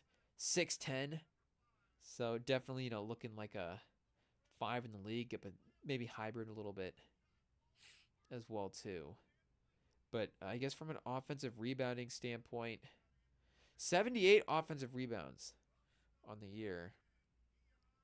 2.5 a game and a 6.5 defensive rebounds per game. Gets him up to 9 per game. So I guess, on the per 36, he was 10 rebounds, 19 and 9 as well. I'm not going to try to dig through and find where that read-up was at, but he still continues to be just an interesting guy that we're going to want to see in the tournament. I can't quite wrap my mind around what type of player or like where he would fit. Pause. Like what roster would be the best suited to handle like his abilities? But where do they have him? Okay, they have him in Houston right now. See, that's interesting because I don't know, like defensively, him and Sengun next to each other could be a little questionable. But if there was some, hey, now we have Queen, what do we want to do with Sengun? Like, that is interesting. Queen as a Sengun replacement. And then again, slash combo next to him guy. They just maybe need, some more front court depth as well, too.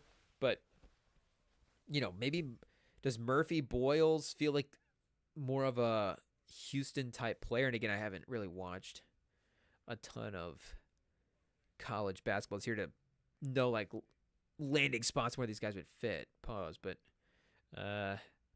I could see that for Queen. The Mavericks need Queen right now so they don't start forfeiting games, which is crazy, Chad. I mean, it literally cannot get worse for an NBA. I mean, knock on wood, Chad. We don't want to say that. Like, from a basketball NBA perspective, it really cannot get worse on the court because they're to the point where so many guys are injured now, they may not have enough available players to activate for the roster. Because the other problem is with the way the new salary cap and the new CBA is set up, and with the way that they are hard capped under those rules, they are unable to bring in any more players to the team. So they just need their own players to essentially, be healthy and be lined up to play, which is most teams, Chad. But you get in a desperate situation like, Portland's been in this situation in the past. They're still kind of there right now. Or they may have seems like they have 40 guys on their roster by the end of the season, and they're just have all these different lineup variations, and every guy in the G League has just had minutes on the floor of the Wizards. It felt like they have been there in the past when you're tanking and when guys are getting shut down and there's injuries, and when we just see that take full effect. But the Mavs can't bring anybody else on, and all their guys legitimately hurt and can't play, and multiple time missing type, not just a sprain and we need to keep him out for precaution. Oh no, he broke his foot, he's definitely out. Oh, this guy tore a thing here, he's definitely out. This guy this guy did this. It's just it's pretty bleak right now, Chad, for Dallas. And I didn't believe the moving rumors when they first happened, and when people were like, oh, are they going to tank the franchise value for them to try to move to Vegas? Because why tank the value to move? I guess, it makes it if you're getting them to break up with you, Chad, I mean, there's that way around it. But also, can you just leave like a man? Can you just be like, hey, we're going to Vegas, man? I don't know what to tell you. And then Vegas just, if you're going to bring in an expansion team, the add-on, can you do this the weird workaround where,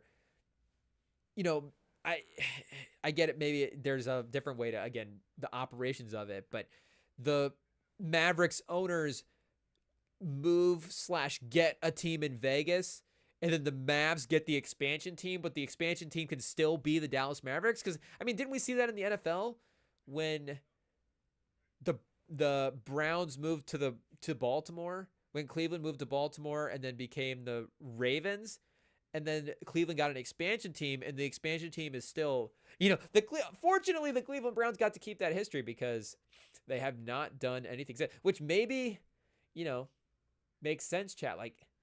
Again, you think the Browns' past history is that autogram, and you really don't think of it, but you think of the autogram years, and Jim Brown shout out as well too, but again, with sort of the direct line of them in Baltimore, that's the team that has won the Super Bowls and continue to have this success in this century. And the new team sprouting off in Cleveland, still keeping that Browns history. It's just, been absolutely disastrous, Chad. But, is there a weird workaround where, again, it's like the or is that the right last name? Adelman? Something like Edelman? The Mavs owners, where they can move the team, but it's a new franchise and the Mavs still get the history and all that stuff. Because I still think if Dallas gets a team, we still think Dallas should have a team at some point. There would be no reason to expand the league to 32 teams and not have Dallas in the mix. We're moving a team to Vegas, bringing in Seattle, and then adding teams in Canada and Mexico City. And, I guess the Dallas people, sorry, you got to go to Mexico City, to watch your Mavericks play, or the Aztecs or whatever they're going to be. There was some post that was like AI predicted out the next 50 NBA champions, which Spurs 2028. Who knows? Is that a Wemby, Stephen Castle, Cooper Flag title, chat? Wemby, Stephen Castle, Ace Bailey. Who do they got us right now? Jeremiah Fears? Con Knuppel? Oh, he's off the board. So we're passing on Jace Richardson, chat.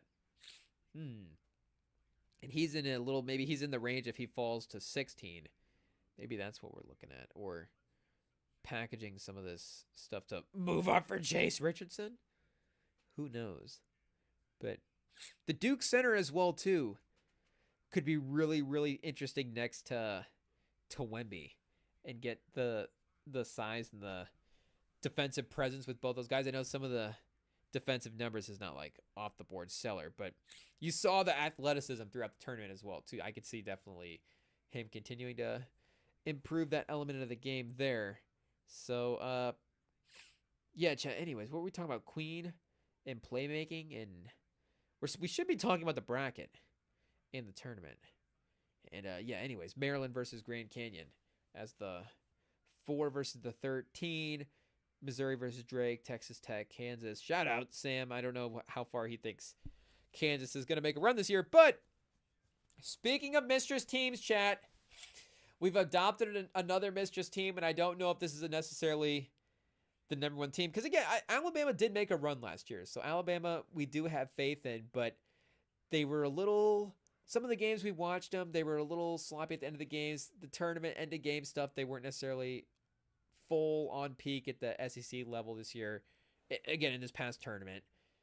So, them and Auburn, I don't know if I'm like fully locked in and ready to trust these teams to make great runs. But St. John's, chat, I'm all in.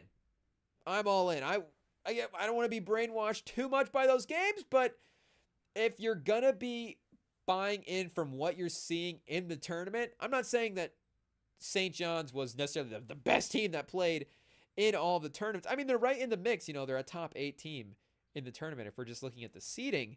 But watching them win the Big East tournament in Madison Square Garden, in New York City for the first time in 25 years. They said it's the first time they've won the conference tournament since 2000, chat.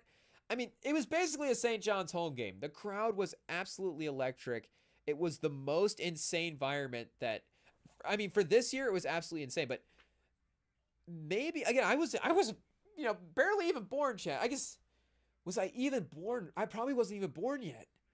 Because that would have happened, I would have been born a couple of months after that tournament, I think. So, I wouldn't even have been in existence yet, chat, watching that game. So, you think about just the anticipation of these fans waiting for that success again. And St. John's is a legacy school. They have success in the 20th century, maybe not so much as of recent years, but there is a back of their mind I don't know if St. John's fans have been walking around the last decade or so being like, we should be competing for national titles. But I think St. John's fans are like, there could be a path for us to at least be in there. Pause for a couple of seasons, and getting a guy like Rick Pitino, whatever the circumstances may be, you end up with that kind of coach, chat, who maybe don't look necessarily on the Wikipedia of how the steps to get to St. John's, how he ended up there, but you end up with a guy like Rick Pitino at this stage in his career, or you're a team like Arkansas, who as well too even had a little success, in the 1900s. Chat, I forget what years they were all super great there in the 80s and 90s and stuff, but They've had successful. Is Cornelius Williams an Arkansas player that won a national title? Something about that sounds right, chat. That seems like it's information in my brain for some reason about the Arkansas basketball history. But again, they're not like a recent success sort of powerhouse. But now they end up with Calipari, not the same way that Pitino went to St. John's, but you end up with that legacy coach in a different spot of his career, or maybe it's the other. You get a young guy. Maybe St. John's had gone like a Brad Stevens route, and they got the next Brad Stevens in there, and he builds the program. However you want to get that coach, you get that program builder in there for a couple seasons, and maybe before he makes the jump to a bigger school, because who knows? Maybe Rick Pitino, again, as an older coach, is sort of fine being at St. John's for the rest of his career, but if another step-up school wants to necessarily take a look at Rick Pitino and see what he's done at St. John's and turning that school around, then, I'm not sure if he's, like, would he leave St. John's for Kentucky? Not that Kentucky would, give up on Mark Pope after one season. Again, we're talking about UCLA's basketball history earlier. Would that be a potential? I don't know is Mick Cronin still there, chat?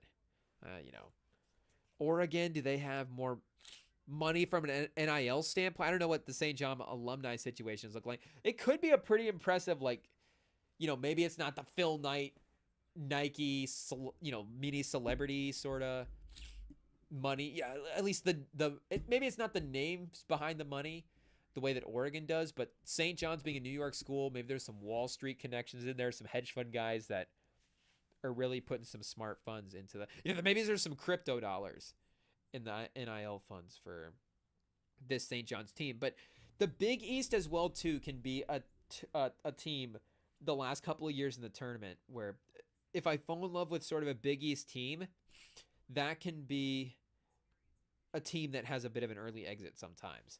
And I know the immediate example to go to say that didn't happen would be, again, those Villanova teams that won the national title. But it feels like a lot of the Big East teams that have had success, or at least the ones that I have gravitated toward and really liked watching, have been the offensive, three-point shooting, up and down, fast teams.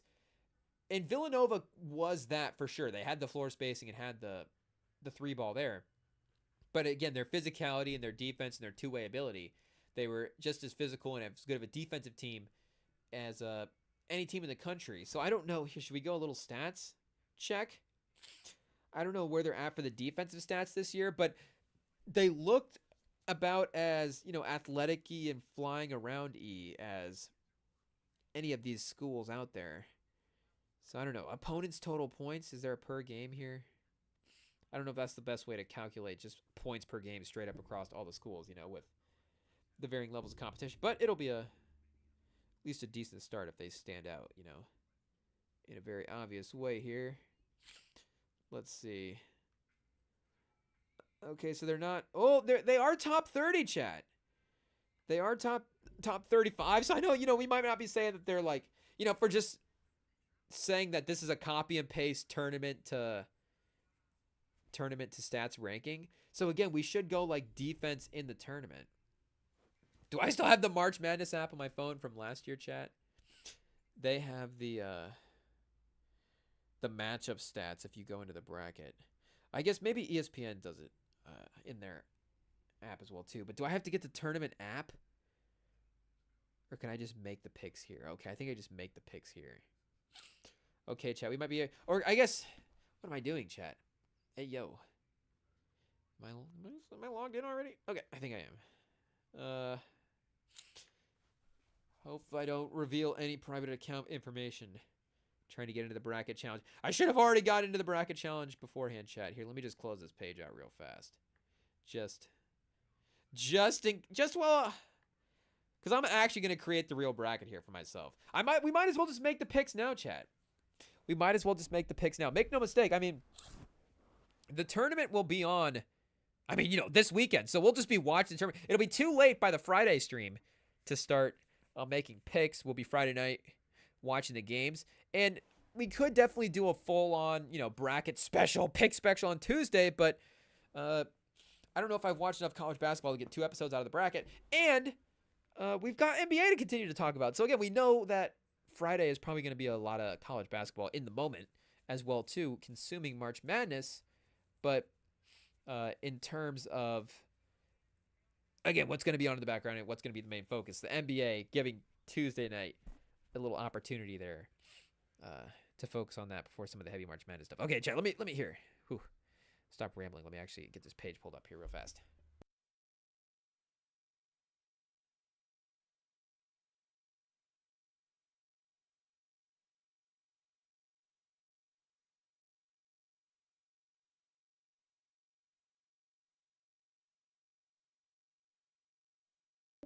Okay, here we go, chat.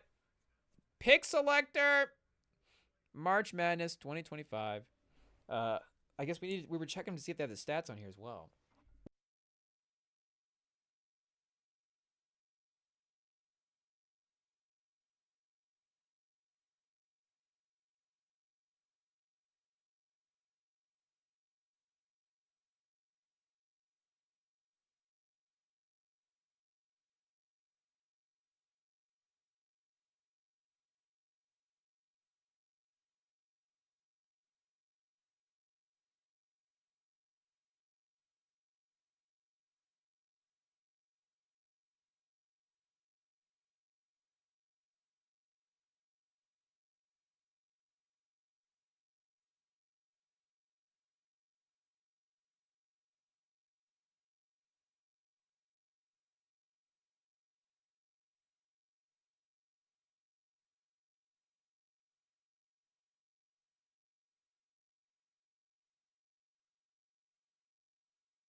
Testing 1 2. Was I on mute, chat? My bad. I didn't mean to be on mute. Just rambling and pulling. Hopefully, you guys were entertained by just the random stats popping on the page there for a second. Testing 1 2 3. Welcome back, I guess. But whoa, off the mute, chat. Yikes.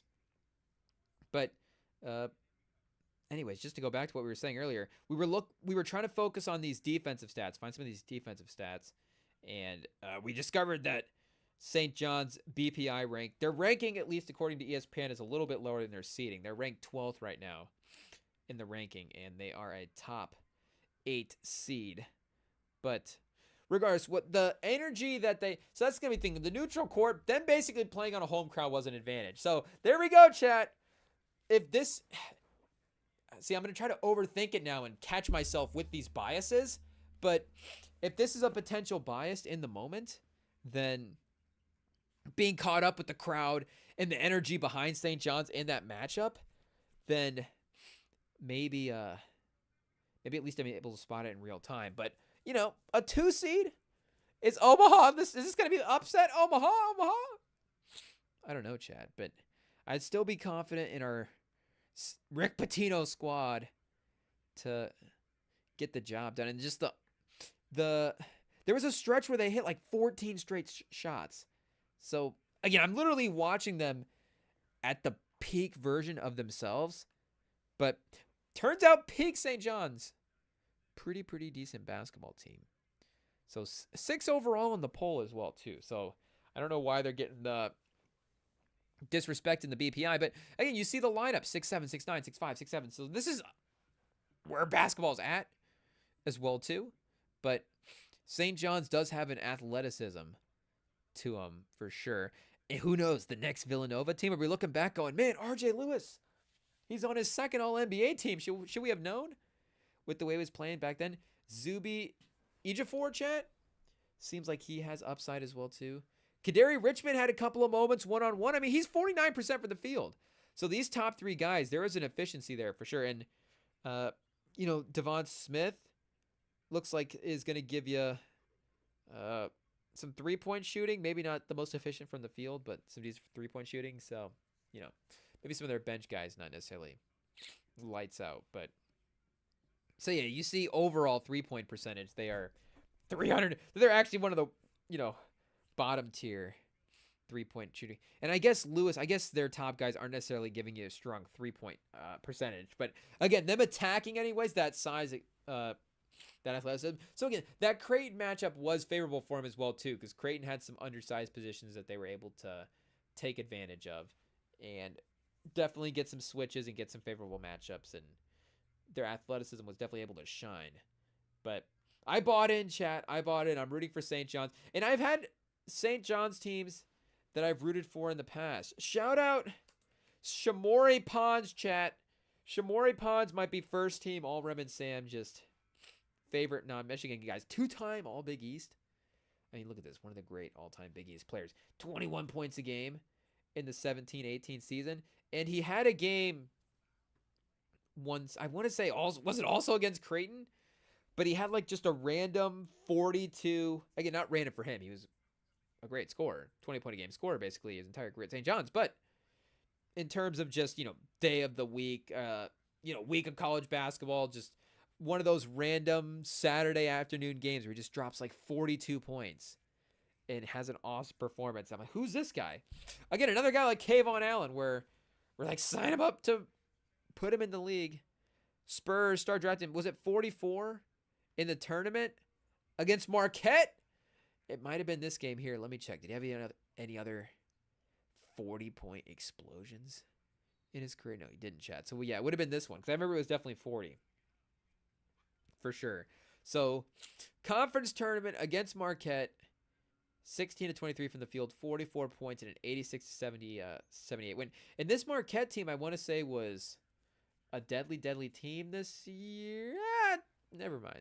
21-14. Not necessarily a major upset in that game. But so that was in the conference tournament that year. Let's see. Or no, that was just conference game. Conference tournament that year, they ended up losing to Xavier in the second round. Did they get an upset, though, against a major team? He had 33 against Duke. This was another Shamori Pons game that, was awesome. So I forgot, just the 20 points a game Shamori Pons season was fun to watch. A couple of Fox performances in there. So was this, chat. Grayson Allen and Gary Trent Jr. versus Shamori Pons. I might have been in college basketball heaven watching this game. Just lights out 3-point shooting, lights out guard play, low-key athleticism all the way around. Really checking all the boxes for performances that I'm going to be rewatching the highlights to this day, chat. But this is the more... If we could put Shamori Pons on this St. John's team, then I think they might not just be a 1 seed, but, one of the more favorite teams to get in this tournament. So, do we start making picks here, chat? Oh, man. I didn't realize, chat. Look at my camera was off as well, too. This is just crazy, chat. Oh, I should probably not be wiping the nose just right back after the camera turned on. IT. What was happening there? I don't know, but we're just making picks. We're just filling out brackets. We're just watching a little basketball. That's all. Don't get worried. But do we just start with pick 1, or do we start and just go through with the games that we feel like we're I feel like that's where we should go first. The ones where we're confident. So we know we're still picking Florida. I don't know. We're just not, the strategy is always just go through and pick the 1 seeds right off the bat. But I don't know if you feel like you can do that this year, chat, or going forward, Like, we don't know who Auburn's playing. But Janai Broome, we're going to give Janai Broome the first round win. Not this year. I'm going to be biased, chat. I'm going to be biased. But if you see me pick Michigan to make a run, I think we have to reverse jinx it. No, chat. We have to be proud of our guys. We have to stand strong with our team. Go blue, chat. Go blue. But I get it. This is looking like a tough matchup. Do the basic stats. Feel like they're going to be in our favor. I mean, they're a much better defensive team than us, but the BPI is not, they're not like a, low-key top 30 team in the BPI, which it was looking like with that lineup. But they have a strong top players, so that's just always a fear as well. And maybe a little bit more reliant on pretty good balance between the offense and defense, chat. But I need the advanced stats to make an opinion for me, chat. I need to be able to overthink it with some of these numbers. See difference? How is that even a metric? Who cares? See difference? That's just, I mean, we should be able to do the math ourselves on that one, chat. I don't know, but I get it. It's an upset that everybody's going to probably be picking. UC Davis upsetting Michigan. Everybody's feeling good about Michigan winning the tournament, but that's me, chat. I feel good about Michigan winning the tournament. Texas A&M versus Yale. We'll get back to that. Iowa State versus Lipscomb. We'll go Iowa State there. We saw him play a game in the tournament. Michigan State as well, too. We will be picking. Let's hold off that New Mexico mark. We're picking Dan Hurley to get a win. He'll have the guys rallied. Caravan has, like we said, a couple of guys have been in the tournament. So in an 8-9 matchup, that experience could be valuable. Is Penny Hardaway still at Memphis? Tony Bennett is out at Virginia, and Penny Hardaway is still coaching at Memphis. Is there a chance that is still the case? Active coach. If Penny's still at Memphis, we're picking Memphis, chat. Lock it in. Regular season champs in the ACC. Who did they lose to in the tournament? Did they lose to... Do they not have a tournament? Does the AAC not have a conference tournament? Are they playing it right now? What's going on? The bracket's already been unveiled. So no conference tournament for the AAC? Oh, it just hasn't updated the result, chat. I'm slacking. I need to look. This game was earlier. What happened in this game earlier? I forgot this game was on ESPN. Mine is blanking. Let's see here. Let's get an update. Yeah, Memphis did win the tournament. Okay, well, yeah. So, I mean, I'm assuming they would have been locked in anyways, but they got in via the automatic bid through winning the tournament.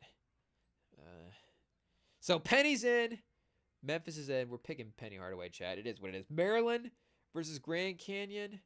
We'll give our guy Queen some love, though we are gravitating towards some favorites here. Where's the upset, chat? Drake versus Missouri. The only Drake to get a win right now is the college basketball team. Are they going to be bumping Nokia after the victory? Maybe. If Drake wins this game and plays TV off, then they might be making a run to the Final Four. It is what it is. But Kansas versus Arkansas. Calipari versus Bill Self in the first round. That is a high-level coaching matchup. You know, it's A-plus entertainment value right there. Two name-brand guys.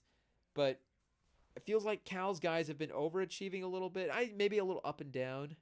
Kansas's team has been underachieving. Let's see. Is it just a what have you done for me lately situation? If Arkansas is playing better as of late, we pick Arkansas. Or we pick Kansas. Arkansas 20-13. That's kind of a generous 10 seed, to be honest. Maybe Kansas still has some guys. Hunter Dickinson, I feel like could get out there and torch Arkansas for a game, right, chat? So we pick them. UC Wilmington versus Texas Tech. We need an upset in here. Oh, we got Drake already in the first round. We go Texas Tech. Just not overthink it. I don't know, chat. Again, some of these picks we're just not going to know. It is what it is. But if Cooper Flagg is back, and even if he's not, you know, they're going to get at least a round one win. I feel Arizona. BYU versus VCU. Again, is this classic buying into tournament hype? But let's go BYU in this spot. We know we're also picking Alabama as well, too. St. Mary's versus Vanderbilt, chat. Arizona versus Oregon versus Liberty. Okay. This is another tough one, but the default shouldn't just always, especially the 5-12. Oh, the 5-12. You know Michigan's just going to get screwed in that matchup. It is what it is, chat. There's no denying it. But Tennessee, UCLA, Kentucky, Illinois, though Texas Xavier, you never know. As well. Purdue, Big Ten Player of the Year, I think. Braden Smith on this team. And McNeese State, like we said, tournament classics. So let's go McEnany State for the 5-12 and hope it's not Michigan versus UC Davis. And then once again, Mark Few and Dan Hurley. I think maybe Mark Few, lower expectations, though maybe them having a disappointing season would just be capped off with them losing in the first round of the tournament. That might make a ton of sense. Whoa, Gonzaga's 10th in the BPI chat. Gonzaga's actually a sleeper team, it turns out. This is the year they're going to make a run. Who knows? But yeah, I think Houston also gets a win as the 1 seed. Number 2, who's Houston's best player this year? That's a bad question to be asking when you're filling out the bracket, but we just got to be honest, Chad. It is what it is. Hopefully you're right here with us. LJ Cryer, still the senior. Okay. Motivated by maybe some shortcomings in the tournaments before. Looking for, I forget. Jesus, Chad. College basketball. Welcome to this day. But he did win at Baylor, so not at Houston. Okay. Winning at Baylor, scoring 3 points a game. Maybe we don't get full points for not remembering his national title win in that freshman season. But in the recent run at Houston, is him as a main guy, him winning to, do it himself, chat, pause. Maybe he gets a shot this time as the best player in Houston in another senior season. Emmanuel Sharp, the junior, another junior. So, again, the experience for Houston, as you would expect. Cryer, the smaller guard. Can he have that Brunson impersonation with this team, chat? Is Sharp a new addition to the team, or was he transferring in last season? 3 years, 12 points a game last year, 28 minutes a game, 36% from 3, but up to 42% from 3. So his 3-point consistency is a new addition to the team. That's for sure. And then also leading the unit here, who was that third player? Top 3 guys. So you love, and I guess just in general, a strong 3-point shooter. Number 4 3-point shooting team in the nation. I don't know if that is a variance that we want to rely on, but you love to see that it especially stems from their best players as well, too. And it's not just like the role guys, filling in, shooting threes. Not that's a bad thing as well, but all Big Ten for Milos Uzin this year at 11 a game, and he transfers in from Oklahoma as up from 29%. So can that be the little thing that maybe worries you going into the tournament? Is he, that would be the NBA scouting perspective of it, is like, how consistent is he? He's only been doing it for 1 season. Pause, blah, blah, blah, blah. But we have to give him the benefit of the doubt for what he's been put together for a full year as well, too. And you always know Kelvin Sampson's going to have this team locked in defensively. So let me remind ourselves what Houston made as a run last year, because they're always in the 30-win range the last couple seasons, but they lost to Duke in the Sweet 16, so not necessarily a matchup you could feel too bad about, but you've got Cryer and Sharp. And Sheed was the guy that I was thinking about last year that was the major player for him. But you get those 2 guys motivated after an earlier exit. Again, not something to hang your heads on too much. Number 4 seed Duke, but still definitely not what you'd want to see from a 1 seed overall team. So Houston might be a sneaky team, and a sneaky 1 seed in this tournament. Purdue, I feel like, Zach Edey was a motivated guy, like carrying that team last year, upping his offensive game to where he was the defensive presence and then maybe the best offensive big man that they've had for that run of, the 7+ footers. And I think, do they have another one this year too, chat? Is this who is the current 7-footer playing at Purdue update? Every year going into the tournament, you got to check it out. There's always a 7.5-foot white guy just hanging around at Purdue. 6'10", Caleb Faust. 7'2", Will Berg. So he hasn't fully made an appearance yet. Daniel Jacobson. 7'4". The freshman out of Chicago, 6 points a game. So how many minutes are we getting out of Jacobson, chat? Oh, Jacobson's hurt, unfortunately. 2 games played. Jacobson not able to see the floor this year. Suspended, kicked off the team, who knows? But I guess that's the next insanely tall. We'll see what happens upside guy that they have for the Purdue spot. But and they've had good defensive players there, or offensive players there as well too in that spot. Good offensive production, but Edey was like a go-to, leading college basketball and scoring dominant scorer. And they do have a 20-point-a-game guy in Trey Kaufman-Renn. And Braden Smith, like we said, I believe was the Big Ten Player of the Year this year. So you got Fletcher Lawyer as well too. 2-time All Big Ten. Yeah, I mean, 38% from 3, 16 and 8. So, really leading his team all the way around. I'm sure the advanced stats, the PER stuff, is in his favor as well. So, the journalists are... I mean, this is what we would be doing, chat. Like, PER. Who's got the highest PER on the best team? Not that Purdue is the best team, but... who has the highest PER in the Big Ten? Well, that's got to be pretty close to the right answer anyways. Let's see here, chat. Trey Kaufman's at a 27-1. So, Kaufman getting his disrespect in the player of the year rankings, but I don't know if Smith, I guess his points produced and his usage, you gotta, give him credit for that. That's like what we're saying. Looking at the advanced stats, who just produced the most points this year in the Big Ten? I guess Braden Smith. Couple extra assists to Trey Kaufman. I guess, is Braden Smith setting up Trey Kaufman? Are we not watching enough Purdue basketball? But either way, you got a strong 2-person combination there. So that could be a potential heavyweight matchup, chat. Purdue versus Houston. But what other undecided first-round matchups do we need to look at here? Louisville versus Creighton. Okay, let's just take a quick scan at Louisville.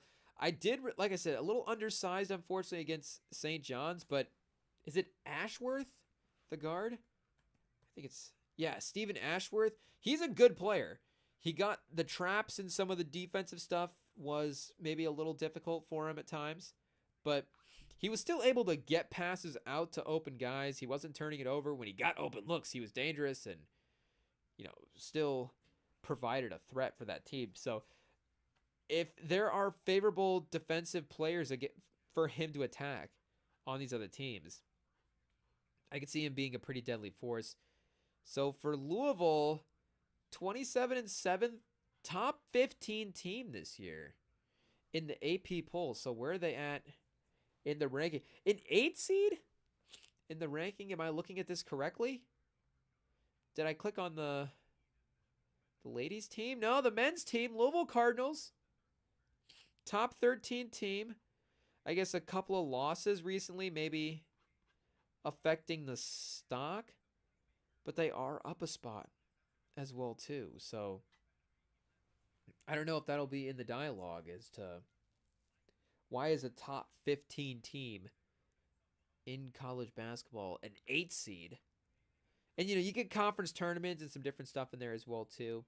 But Iowa State, the team right above them in the ranking in the AP poll was a 3 seed in the tournament. So they're not even a 5 seed. Why can't Louisville be playing UC Davis in the first round? Somehow Louisville got it. But then again, Creighton also as well made a tournament run. So I don't know if their regular season record matched that or if they just got hot for those couple of games. 24-10. Not quite as a threat in the regular season. In Ashworth, 16 again, offensively, they're a deadly team. Just defensively, I don't know if they were really getting the stops there.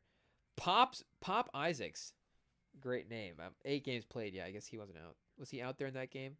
I don't know, but I guess if he is out there in the tournament, shout out they're able to get Pops Isaac back. And Ashworth, I guess he's just chucking up shots more than anything, but he had a couple of big makes in that game. And Jackson McAndrews as well was hitting some threes, so they're definitely more of a streaky team. Calibrenner, maybe more of a matchup type guy. So let's go Louisville for our 2-second research bit for this pick. And maybe Louisville-Auburn becomes a matchup as well too. But is Yale an Ivy League powerhouse this year? I don't know. Texas A&M, a 4 seed. Are they like a low-key national title team? I know us just disregarding them, chat, is going to age poorly. But they were the Ivy League regular season champs. John Polakaitis, 19 points a game. Nick Townsend at 13 as well. I feel like, did Nick Townsend have some moments? Let's go the Nick Townsend route here and see what's happening. 13-7 for the forward.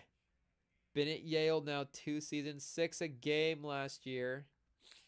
Were we just, really liking what we saw in his 6 a game at the tournament? It was like, oh man, the way Townsend sets those screens.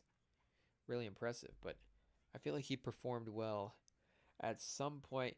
Oh, he was just out there in that win against Auburn, so that's what it is. Just etched in our mind, chat. 1 for 1. Somehow 11 minutes played, and that impacted it. That 1 for 1, 4 points from Townsend. We just remember those names, but yeah, just that Auburn team. We're still scared of them, I guess, a season later, even though they got kind of taken down by San Diego State the game after that. But I guess hasn't done a ton. A 22-pointer against Rhode Island, against Stony Brook in November of last season. But has been much better this year as well too, much more consistent. So I don't remember why I feel like the name is more familiar than it is, chat. But again, with tournament experience with him and some of these guys, maybe they're in another upset spot. Why not, chat? Yale moving on. 13 over the 4. We need an upset. And then Ole Miss. I want to pick. Can we pick the play-in games? Where'd the play-in games go? Can I pick UNC? I guess we're picking UNC to beat San Diego State, and we're picking UNC over Ole Miss. So we'll go UNC versus Iowa State in the round of 32 there. So I think the South, okay, first round of the South is done. First round in the West is complete as well too. First round in the East, we still need a Mississippi State versus a Baylor pick. Was Mississippi State one of those sneaky AP poll highly ranked teams? Did I see their name up there? Baylor, unranked at 19-14, seems like a proper 8 seed, 9 seed, but Edgecombe is a Edgecombe? Should we say that more properly? Yikes! And they have Jeremy Roach as well too. So some veterans. Is Jeremy Roach healthy and playing, chat? Roach at 27 games started. Edgecombe is a draft guy as well, so maybe he gets hot in the tournament. And Norchad Omir, a 15-11 guy, seems like he could be kind of a force as well. So unfortunately, maybe the youth, I don't know if something is contributing to them losing these games. I guess Omir is a senior. Like I was saying, Roach is a senior as well too. But they've got some younger guys in the mix there. So maybe Mississippi State is just a more consistent, safer bet in the college basketball landscape than in 1914. Not by much. 21-12. So this is maybe a little bit more even than the Louisville game. Hubbard, and maybe we're just overrating, or what were we seeing there, chat? Yeah, Louisville, maybe we're just overrating their AP ranking, but, still just a weird correlation. They got Hubbard at 18 a game and Keshawn Murphy at 11, a couple of 9-pointer. So not that everybody needs to be in double digits in the box scores, and I guess all SECs. So, SEC is pretty stacked. Unfortunately, 18 points a game. Was not able to get him SEC Player of the Year. But I guess, shout out our guy, probably Janai Broom, maybe. Or somebody on Florida. Who knows? Oh, excuse me. We'll have to pull up the awards here. But you get a couple of go-to guys. And then if these guys around him are just able to elevate a little bit. Like you have 3 guys. I guess, again, Kanye Clary. Shout out. And that is... Kanye, with as influential as he was at the peak of his powers, like, there could be a ton of that could be a weird name that ages where like there's definitely the possibility of a generation of Kanye's that are about to hit. But again, with the way his run happened, like early 2000s, I guess it would be people my age. So it would be hopefully like people my age aren't naming their kids. Maybe he like canceled himself just in time for the generation to not name their kids Kanye's. Who knows? We'll have to see. How will the Kanye name age? Are there going to be a ton of Kanye's? Are people going to start going by middle names? And it's going to be like, oh, we found out that all of a sudden, Cooper Flag's first name, he's actually Kanye Cooper Flag, and he's just hiding it because of what's happened. Who knows? But regardless, with maybe exception of Kanye Clary here, just because of canceled health reasons. Who knows why he's not in the lineup? But and even down to Michael Nwoko, a bunch of guys that could be hovering around double digits. 6 is maybe a couple shots away. But, in a random game, you have a handful of guys here that could give you 10 points in 20 minutes. Maybe there is a balance here with Mississippi State. Not a great defensive unit when it comes down to it, but if they get hot offensively, are they a good 3-point shooting team? Not a great 3-point shooting team either, unfortunately. Steals, ball movement, blocks. An active team, that's for sure. So that definitely is important in the tournament as well, too. Let's go back here real quick to Baylor, chat. We really got to get this 8-9 matchup correct. Baylor, the steals are there. Maybe the blocks, the assists, the ball movement, not as much. The star players maybe get a little shot happy at times. I think we're going to be going Mississippi State, chat. I don't know if we're just drawing too much conclusions from the list, but this becomes another one where, again, let's just say Cooper Flag maybe is out for some reason. And an 8-1 Mississippi State versus Duke, that looks like a matchup that activity could at least give Duke some problems, in the second round, early matchup. But maybe Duke just proved how good they were defensively without Cooper Flag as well, too. Not that statement, they're good defensively without Cooper Flag. It's they're good still defensively, without Cooper Flag.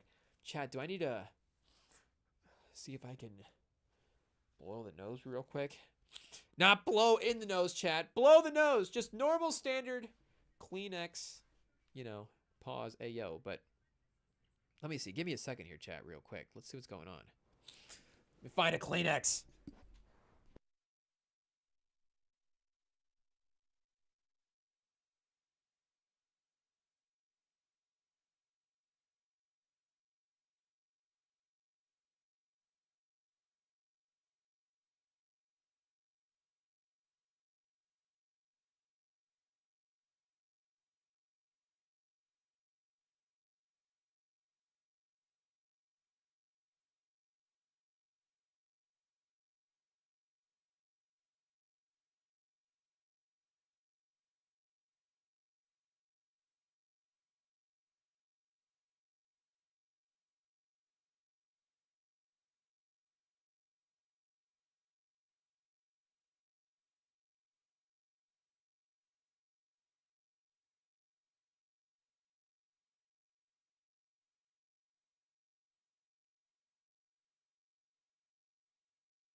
Okay, Chad. Unfortunately, there wasn't any Kleenex in the actual studio, but I did have the napkin that I was using. Hey, yo, Chad. But the rice bowl that I was using earlier.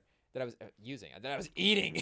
Hey, yo, the rice bowl that I was eating earlier. I do have the napkin for that, so I had to work around the parts that weren't used up. Story's getting wild, chat. But should we just focus back on the bracket? Either way, moral of the story is, I think I might have just made it worse and put a little Spanish rice up the nose. But a little hit of Spanish rice in the middle of an ep, not the worst thing in the world. You don't mind the smell of that, Chad, I'm sure. I mean, if anything, you're like, I wish I could just start like smelling the freshly cooked Spanish rice through the live stream. But unfortunately, AI is not. It might be close to that technology. If it gets there, hopefully Rem and Sam are groundbreaking on the smell of whatever's. If we can get like Sam when his, like whenever is like, what is Sam's go-to? It's usually a lot of fries on the pod, but I feel like sometimes there's maybe like a chicken nugget situation, though. Sometimes there's like a vegan situation as well too. Our guy, he'll get exotic with the diets, and he'll go tap into all different type of stuff with it for sure. But I feel like a lot of French fries might be the go-to for our guy Sam. But either way, we're not picking French fries. We're not doing a Sam. What is Sam? Just the idea of Sam cooking snacks on the pod is making me hungry, chat. I get jealous because we need a microwave in the studio so we can copy him when that happens. But what do we have left here? Marquette versus New Mexico State. Montana versus Wisconsin. St. Mary's versus Vanderbilt. Yeah, we did pick that game as well too. So Liberty versus Oregon. Is there any need to be worried about Liberty? Is there any fear that the Liberty Flames can strike in there? 28-6. Talon Peter, the senior, at 13 a game. Caden Metheny at 13 a game as well too. So you see they got like 4 or 5 guys here at 8. Oh, a lot of guys at 8 to 10 a game as well. So they're not necessarily the defensive team either. So a really high level offensive team here in Liberty, though they are third in opponent 3-point shooting. Opponent's points per game, they're 11th, 104th in their own points per game. But field goal, but the efficiency is there. So rebounding, steal. So what are we looking at here? 6'4", 5'11", 6'7", 5'9". A little undersized, maybe. Undersized, fast, 3-point shooting, and decent defense. They get stops. Maybe they don't get the stocks, the actual stat part of the defense, it looks like, but they do end up, converting and not letting the other teams get around. So maybe Liberty is a threat, chat. Liberty making a run. 6th in defensive rating, 50th in offensive rating. Is Ken Palm still free, chat? Can we look on Ken Palm real quick? I almost forgot about Ken. How could we forget about Ken Palm? The most iconic basketball ranking system that there is out there. Okay, Duke, Florida number 2, Houston, Auburn, Tennessee, Bama, Michigan State. Where's Michigan at? Is Michigan elite? Uh-oh. We're scrolling down. 25. Okay, we're a top 25 team. We're still ranked AP-wise on the Ken Palm-wise. So where's UC Davis? Where's our opponent at? Okay, Liberty 62 overall on the Ken Palm rankings. Lipscomb 14. Seed 83. There's High Point we were mentioning earlier, 84. Robert Morris Bryant. Omaha. So maybe St. John's is looking like they're going to be okay. Chat. We're scrolling down far for some of these. I forgot who we're even looking for, chat. Where's Oregon? Where's UC Davis at? UC Wilmington. Maybe they're listed as something different, or maybe they're just way higher. Oh, University San Diego, chat. Not UC Davis, that's right. San Diego, 36. So they're right on pace with Michigan, basically. They are tiered out, every 10 here on Ken Palm, but Michigan is a plus 22.28, and UC Davis is a plus 18.7. So there's a couple of points there, maybe a little bit of a gap. Offensively, let's see. We got Purdue up there. We've got where does our boys from Liberty end up falling? Do the stats that we were looking at translate in a Ken Palm way? 62 offensively, they're 80th. The 80th best offensive rating So I guess it said 50 in the stats. Ken Palm's got him at 80. But Ken Palm's also got him at 48 on defensive rating, whereas this as Basketball Reference had him at 6 in defensive rating. So Ken Palm not buying in as to Liberty apparently as much as some of the other ones. I guess net rating was just the that was strength. This is strength of schedule net rating. So is Alabama and Auburn the SEC? The SEC was difficult this year, chats. Alabama, Auburn, Kentucky, all these guys, Tennessee and Florida. All these teams are massive. We'll see. They'll all end up getting eliminated by, the second round. That's how these good conferences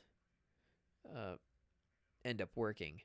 So maybe that was working against Liberty.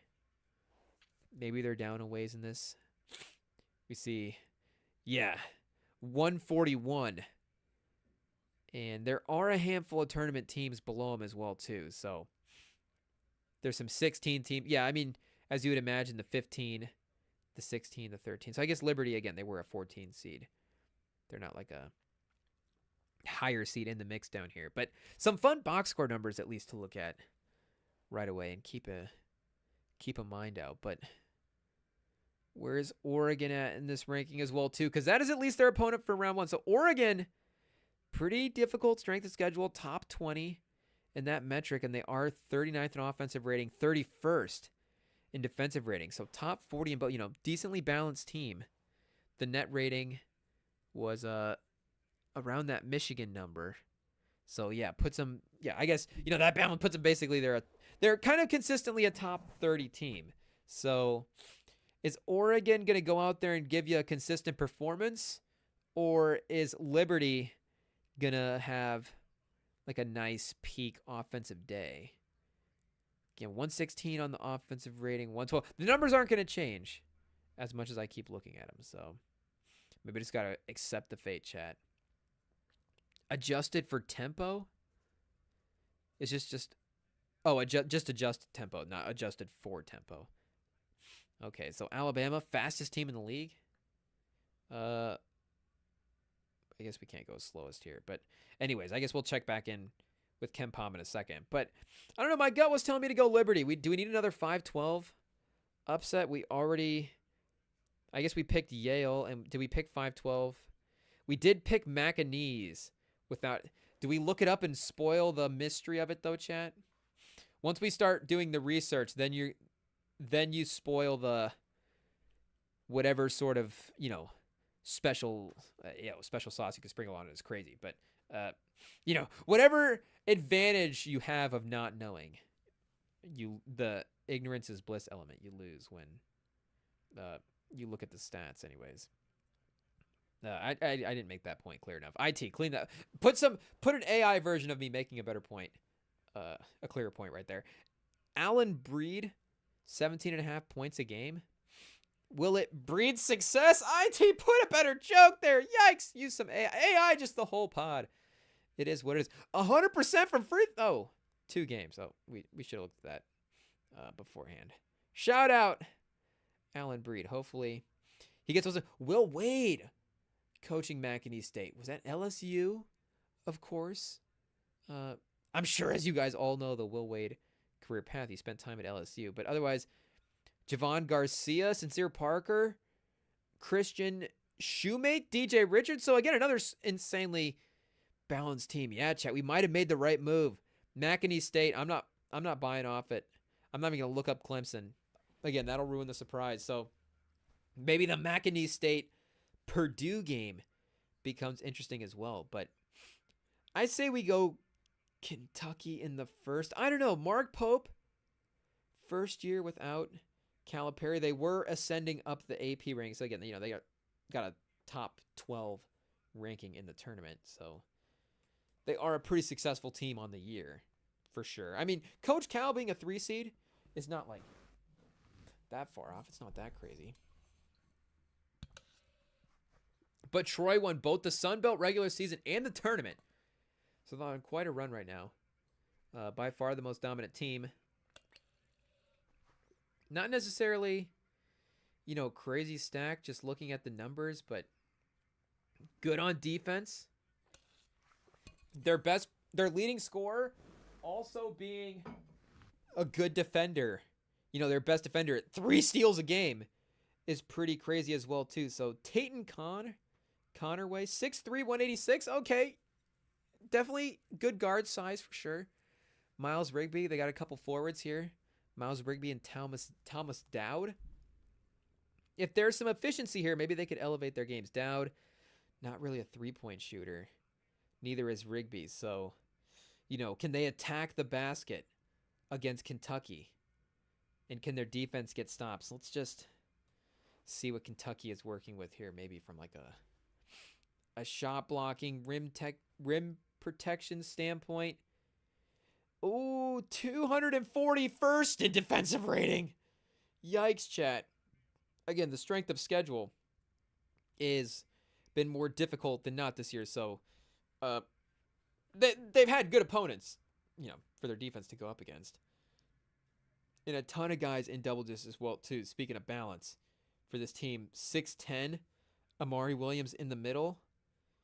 They are 88th in the nation in blocks per game, chat. They are at... Nobody really stands out as an aggressive shot blocker. Again, Amari Williams is, a block a game. He'll get one for you. But other than that, Kobe Brea lighting it up from 3. So just in general, 30th in three-point percentage on there. 4th in points per game. So yes, the Kentucky offense versus basically this Troy sort of feisty team. And again, I guess 24th in defensive rate. Back to Ken Palm real quick. Defense. Where's Troy at? Kentucky is 16th overall, 8th in offense, 56th in defense. Where are you, Troy? Where art thou, Troy? That has to be in a Shakespeare play somewhere. 71st defense, 151st on offense. So what will Kentucky's three-point shooting look like in the tournament? Is this getting too risky? Picking Troy over Kentucky? I guess we already have McNeese State as an upset in this bracket. We have Drake as an upset in this bracket. And then, North Carolina. We have Yale. We have, I guess we were going to go Liberty here for the upset. And then I guess we still got to look at that couple of games there quickly as well. But, okay, let's see. If Montana is upset potential against Wisconsin, then maybe we'll pick Montana instead of Troy. But I don't know. Troy's not feeling too bad, chat. Troy is not feeling like a terrible option. Montana this year. Ooh, the defense maybe not. Top 65. Offensive rating. Money Williams. The best player's name is Money Williams. Uh-oh. I may be buying in. That may be enough to talk me into it. If your name's Money Williams, how are we not picking you to make a tournament run? 34% for 3. Malik Moore, 41% from 3 is their main floor spacer. Brandon Whitney, or maybe Whitney, 38%. And then Tajon Sawyer is also 40%. So they're a good three-point shooting team as well. Top 70 in that mark. And again, winning their conference tournament and regular season, dominating their lower level of, quote unquote, lower level of competition.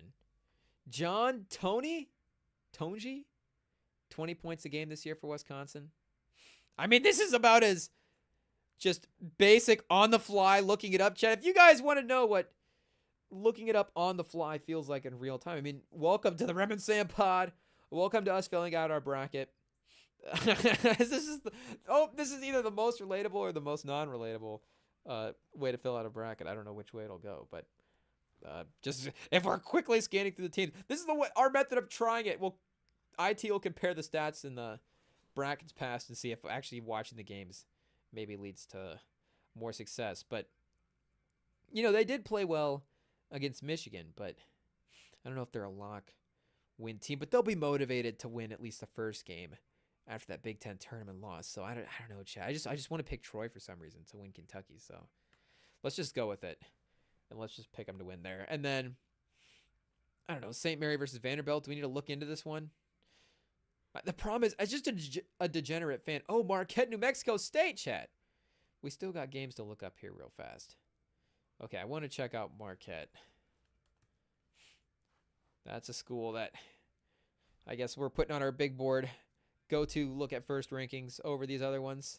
Cam Jones, that's right. Cam Jones, still there in the tournament. I want to see Cam Jones have some big tournament games. Cam Jones versus Jace Richardson would be a fun matchup. And I feel like Marquette versus Michigan State happened maybe, did that happen last year? Let's check here, chat. We may as well look since we're on it. Shaka Smart, can he finally have a run? Okay, not last year. I mean, there's a chance that they have played.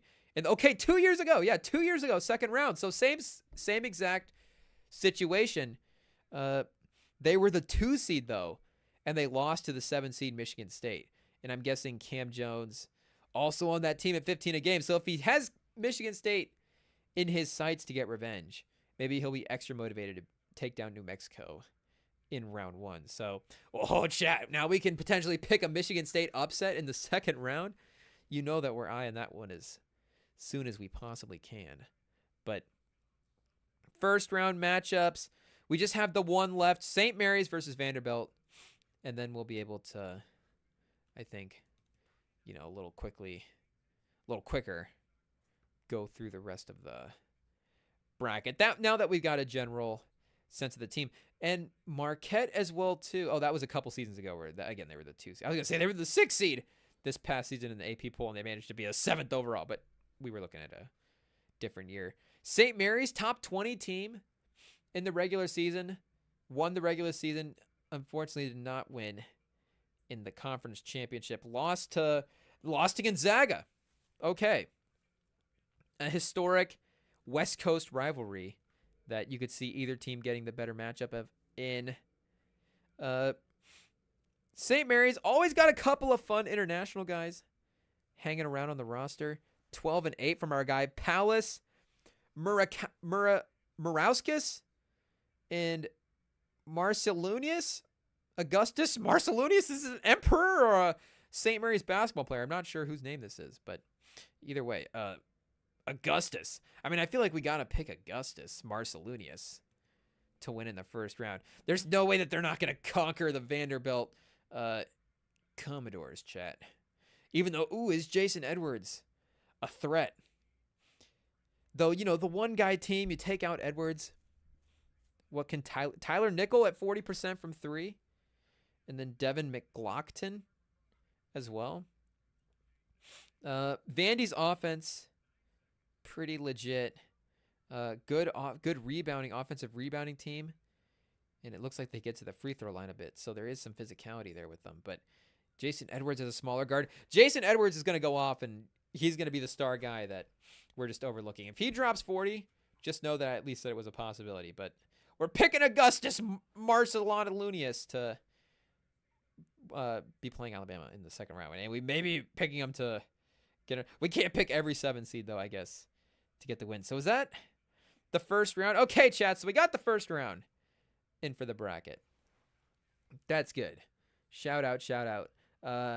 Auburn versus Louisville that Louisville matchup does look like a fun team, but let's say we're just going to continue to say that Broome has a run here as a top guy, and we're not going to pick Michigan to lose to a lower seed if we don't have to. North Carolina versus Iowa State is a fun matchup.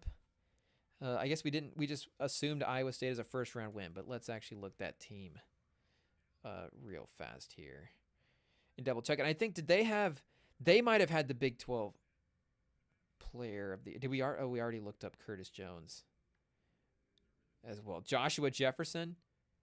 That's right, because he was off the bench. Chat, we're forgetting our own portion of the live stream. Okay, we just got to refresh.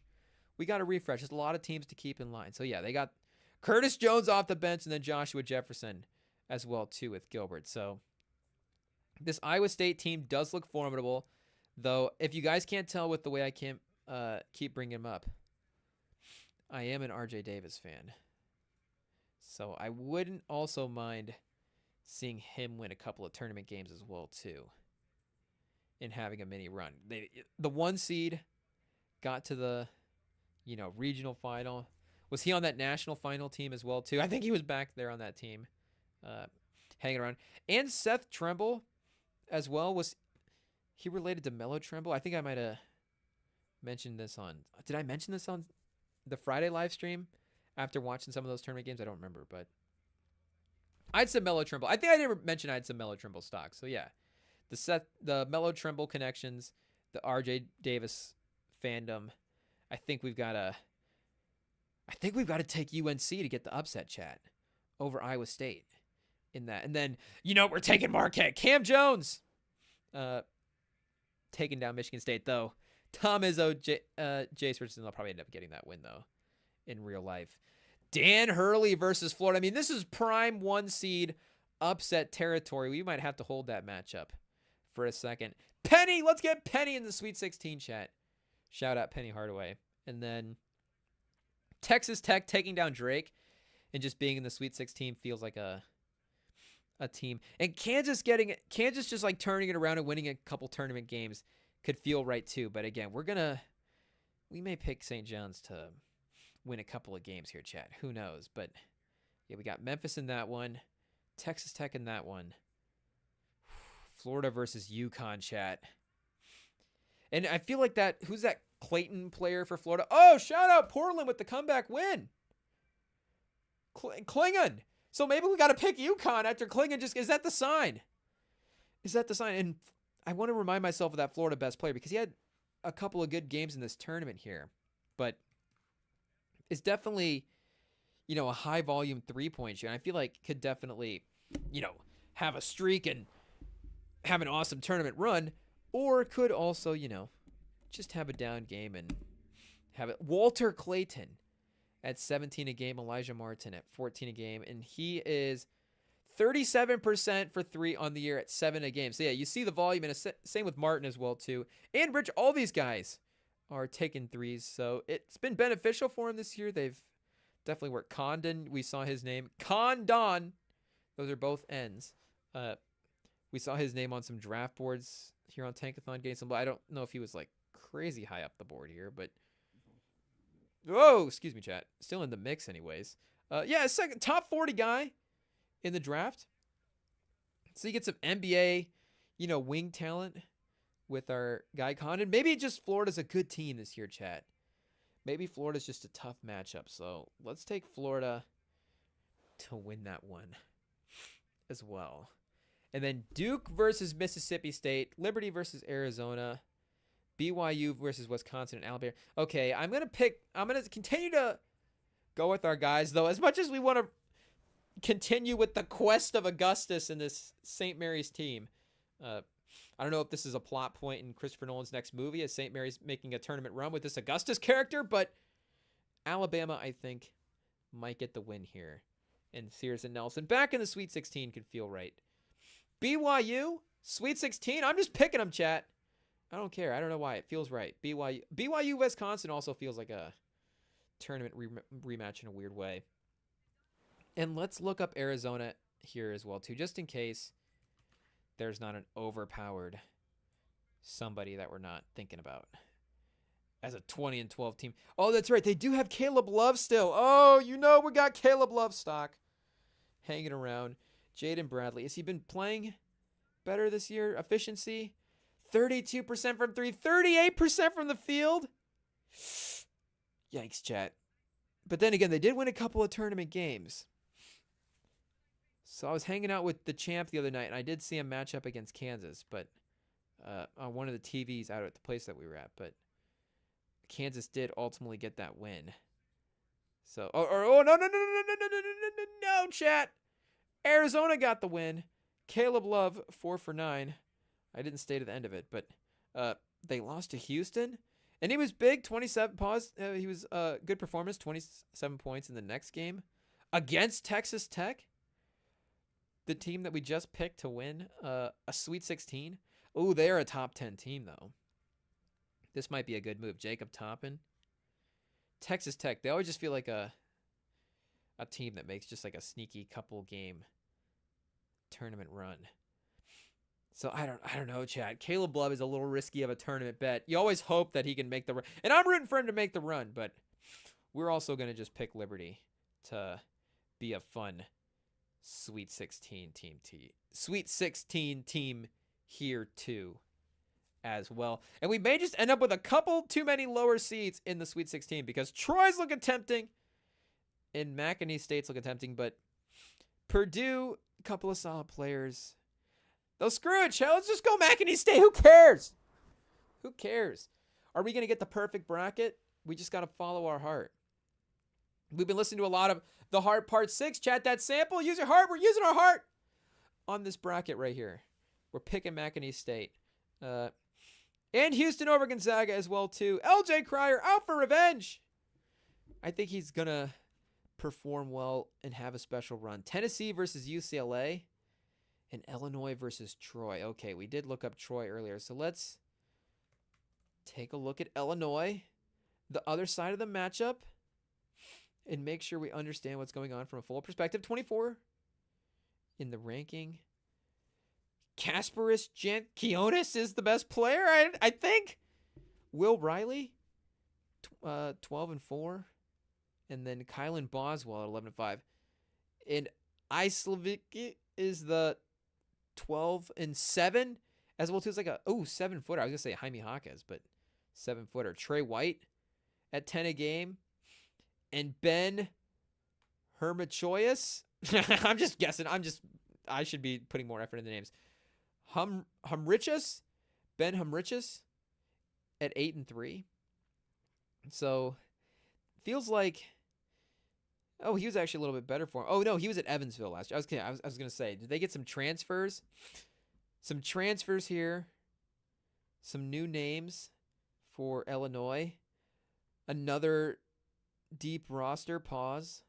Will Riley off the bench in some of these games. Illinois might be a formidable opponent, chat. I think they might be a little too much for our guys at Troy. Hopefully they're not playing Kentucky in this round 2 matchup, though. And then Tennessee at UCLA. Let's just check UCLA out here as well. Let's just give UCLA the old up and down real fast. UCLA! Turn around real quick. Let's see what's going on. Is that crazy? Cancel us now, chat. Cancel us now. Mick Cronin. What's he got going on? Tyler Bildo? Is that the last name, chat? Belito? How do you say his last name? Billodou? Tyler Billodou at 13 a game. A 49-40 guy at the forward position. Eric Daly, 50-40. So they're two best players, two very efficient wing players, chat. 6'9", 220. 6'8", 230. A little twin tower-y situation for UCLA. Sebastian Mack. 32 games, one start, 32 games off the bench, is 43-32 guy. This guy feels like he has some NBA connections. Is there like some Shelvin Mack connection? 56 overall in the recruiting class in 2023, and he was all Pac-12 freshman last year, his freshman year at 12 a game for this team. So, another year of him seems like. He's at least taking a step up. I know, again, the numbers aren't like scorching earth, but they're still better than they were last year. And you got a Kobe on this team. Kobe Johnson, Sky Clark, Dave Andrews. So who are they playing again? UCLA versus Tennessee. Tennessee playing a little well, but Dalton Connect's gone right now, chat. So a 6-7 Sweet 16 matchup. Illinois versus UCLA. Lock it in, chat. The size of UCLA. Pause. Maybe it's a little too much for Tennessee. UCLA versus Tennessee feels like it. Are the college basketball fans saying that that's a fun matchup? Hopefully that the bracket is entertaining as well as it is accurate for our actual college basketball fans. State team did look like it was another, decently rounded unit, but I know that the Duke depth and the defense that they proved without Cooper Flagg could probably still win them a couple games, even if he is not and again, he's projected to play. I think as long as he's out there, that's obviously a boost to the team, and the baseline they showed without him could make this at least, hot take, Duke, at least a Sweet 16 team in the tournament. But that would be the Sweet 16 matchup set, chat. Okay, Elite Eight. Here we go. Liberty is in the Sweet 16. Yikes, chat. We got UNC in the Sweet 16. Things are going crazy right now. Things are going absolutely nuts and absolutely wild. But let's see here. We have got Michigan versus Auburn. Is it time, chat? Is it time to eliminate the Maize and Blue? Hopefully the tournament goes a little bit better than the Sweet 16. And if we make the Sweet 16 with Dusty May after winning the Big Ten tournament in his first season as the head coach, then there's no way that this is not going to be a successful year. But I think that we need to maybe calm our hopes a little bit. And maybe if we're hoping that them at UNC San Diego is a tough matchup, then we will need to maybe focus more on this Auburn one as a time to end the Michigan run. So, Janai Broom, we know that this will happen. A guy that we root for, ending our favorite team in the tournament. But UNC versus Marquette, I know we were buying stock on the Cam Jones. And Cam Jones versus RJ Davis, you know, two kind of guards that can maybe be similar sort of streaky offensive players. But again, RJ Davis's tournament success, chat. Hubert Davis, RJ Davis, and Davis brothers. UNC to the Elite Eight, a blue blood school. I know maybe is UConn a potential blue blood low seed as well that could make a run. Yeah, I guess we got UCLA in the mix as well. So not just North Carolina, but North Carolina anyway on this side of the bracket, chat.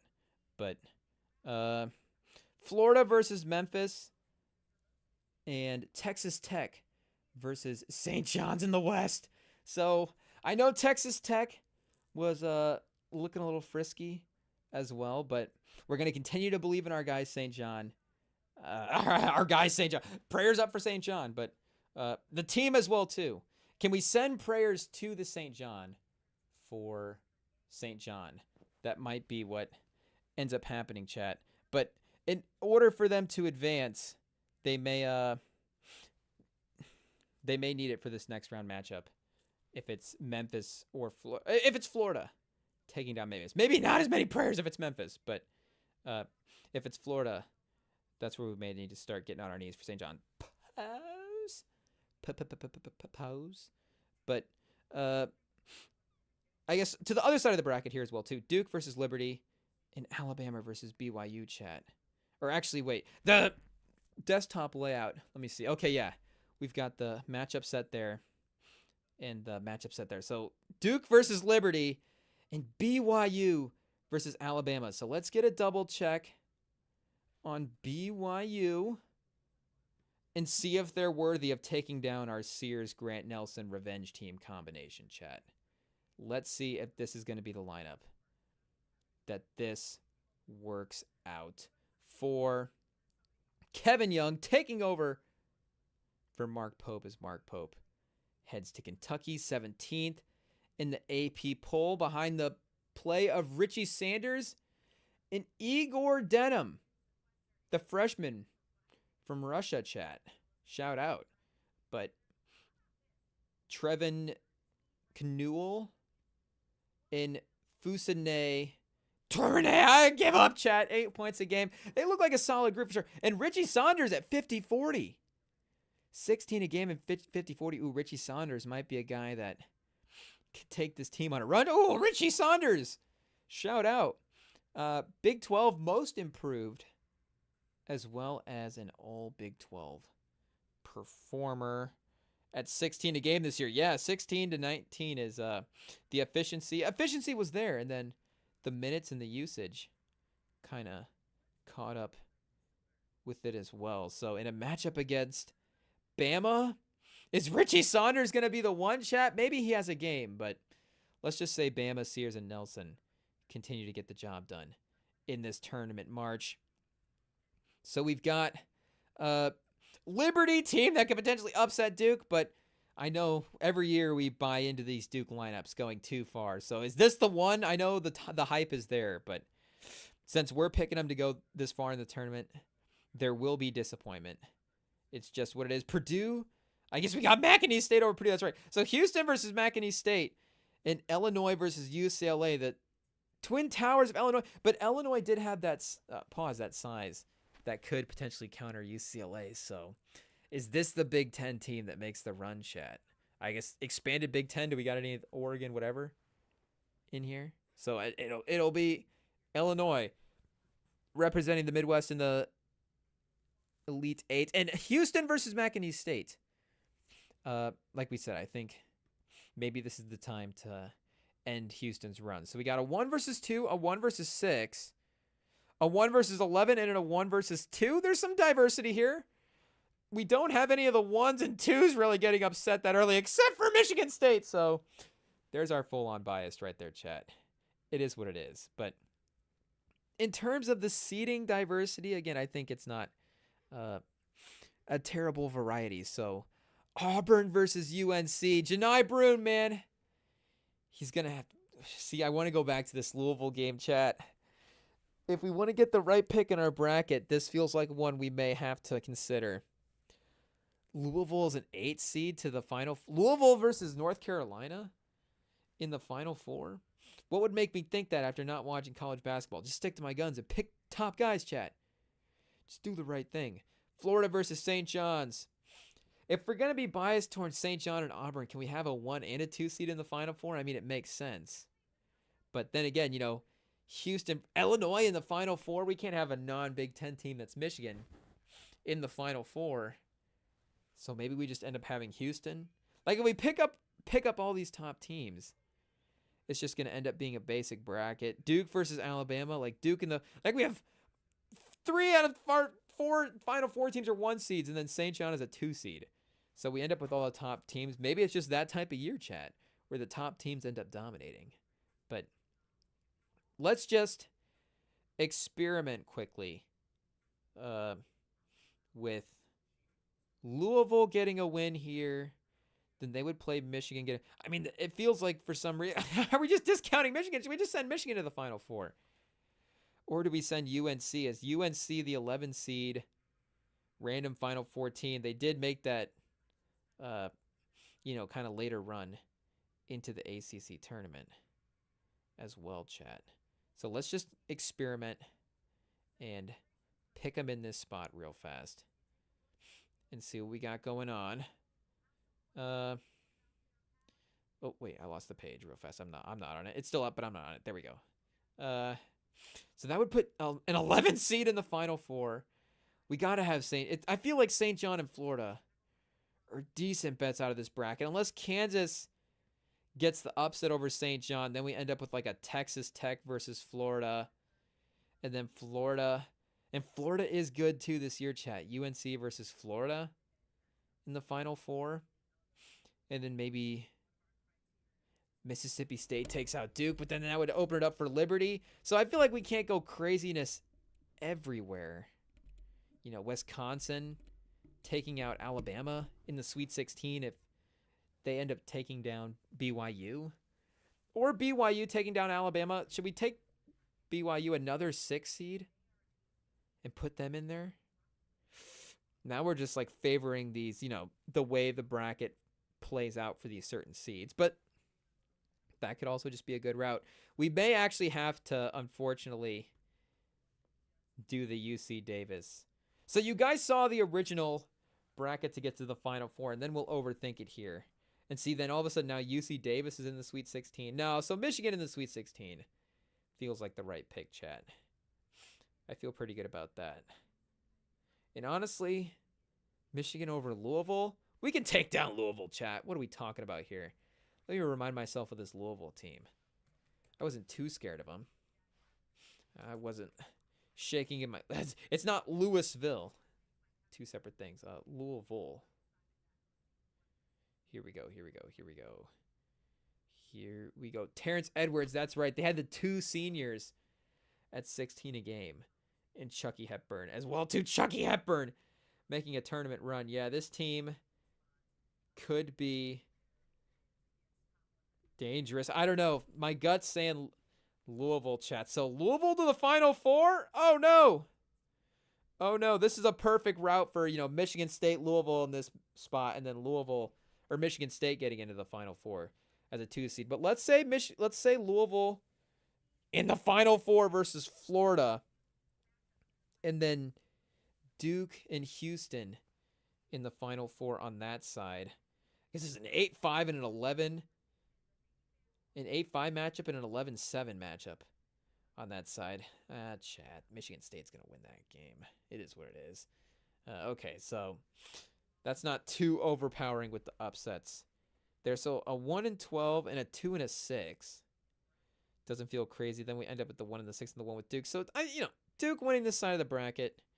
Maybe they pushed it that way because they want the Duke Cooper Flag Final Four hype to be all there. But Illinois as the 6 seed. So we did have an 8 seed. So a 1 and an 8 and a 1 and a 6. So this is the random Final Four math, chat, that you get in the final stages of the Overthinking It. Let's go to it here and see what the Final Fours have actually been the last couple of seasons in terms of the seeding. Has it just been overpowering? Has it been 1-4, 1-11? Okay, so we get some 1 seeds making the advances, but some lower seeds shining through, of course. I mean, you'd expect some lower seeds to make the run, but we got the 11 to the Final Four. There's the 9-5-4 and 5-4 year where all the top teams got upset. 2022, we've gotten a 2-1, a 2-8. So again, top teams, but UNC is the 18s, but the Blue Bloods are the ones that end up, of course, making the runs. So this year, a 1, a 2, a 1, and an 11, and UCLA was that 11 seed. And then no tournament in 2020. So, again, one more time. Who is Louisville's coach? Because we know Hubert Davis is, Louisville. We know Hubert Davis for UNC and that side of the tournament is a tournament guy. And Dusty May as well, too. He was in the Final Four with Florida Atlantic in that crazy low seed tournament year. Pat Kelsey has got this team up to a 13 seed, so maybe he's next up. College of Charleston, wow, and Winthrop. What a rise for our guy Pat Kelsey. So Pat Kelsey next up, I guess. I still kind of want to lean Hubert Davis, but they got the extra game to play as the play-in, so let's just stick with Louisville as the 8 seed there. And then go a 1, a 1, a 1, and an 8, or a 1, a 6, a 1, and 8. But then, like we said, the UCLA blue bloody teams are the ones that make the run. So is Illinois. Illinois is a basketball history school for sure. Them being in a Final Four isn't crazy. Same with UCLA. So let's just compare and contrast these teams one more time. Sorry, Houston. I don't know why I'm just writing you off as the upset. But we got to have, for the ratings, we got to have Cooper Flag in the finals. Cooper Flag, more viewers than LJ Crier, chat. Is that controversial? It is what it is. The BPI is saying these teams are solid top 25 teams. Illinois slightly better. The offense for them overpowering, though UCLA does have a little bit better the defense. Would that be driven from the interior of that team, though? And from what those wings are able to provide as a unit. Let's see here, chat. And they had that Rich Sebastian Mack.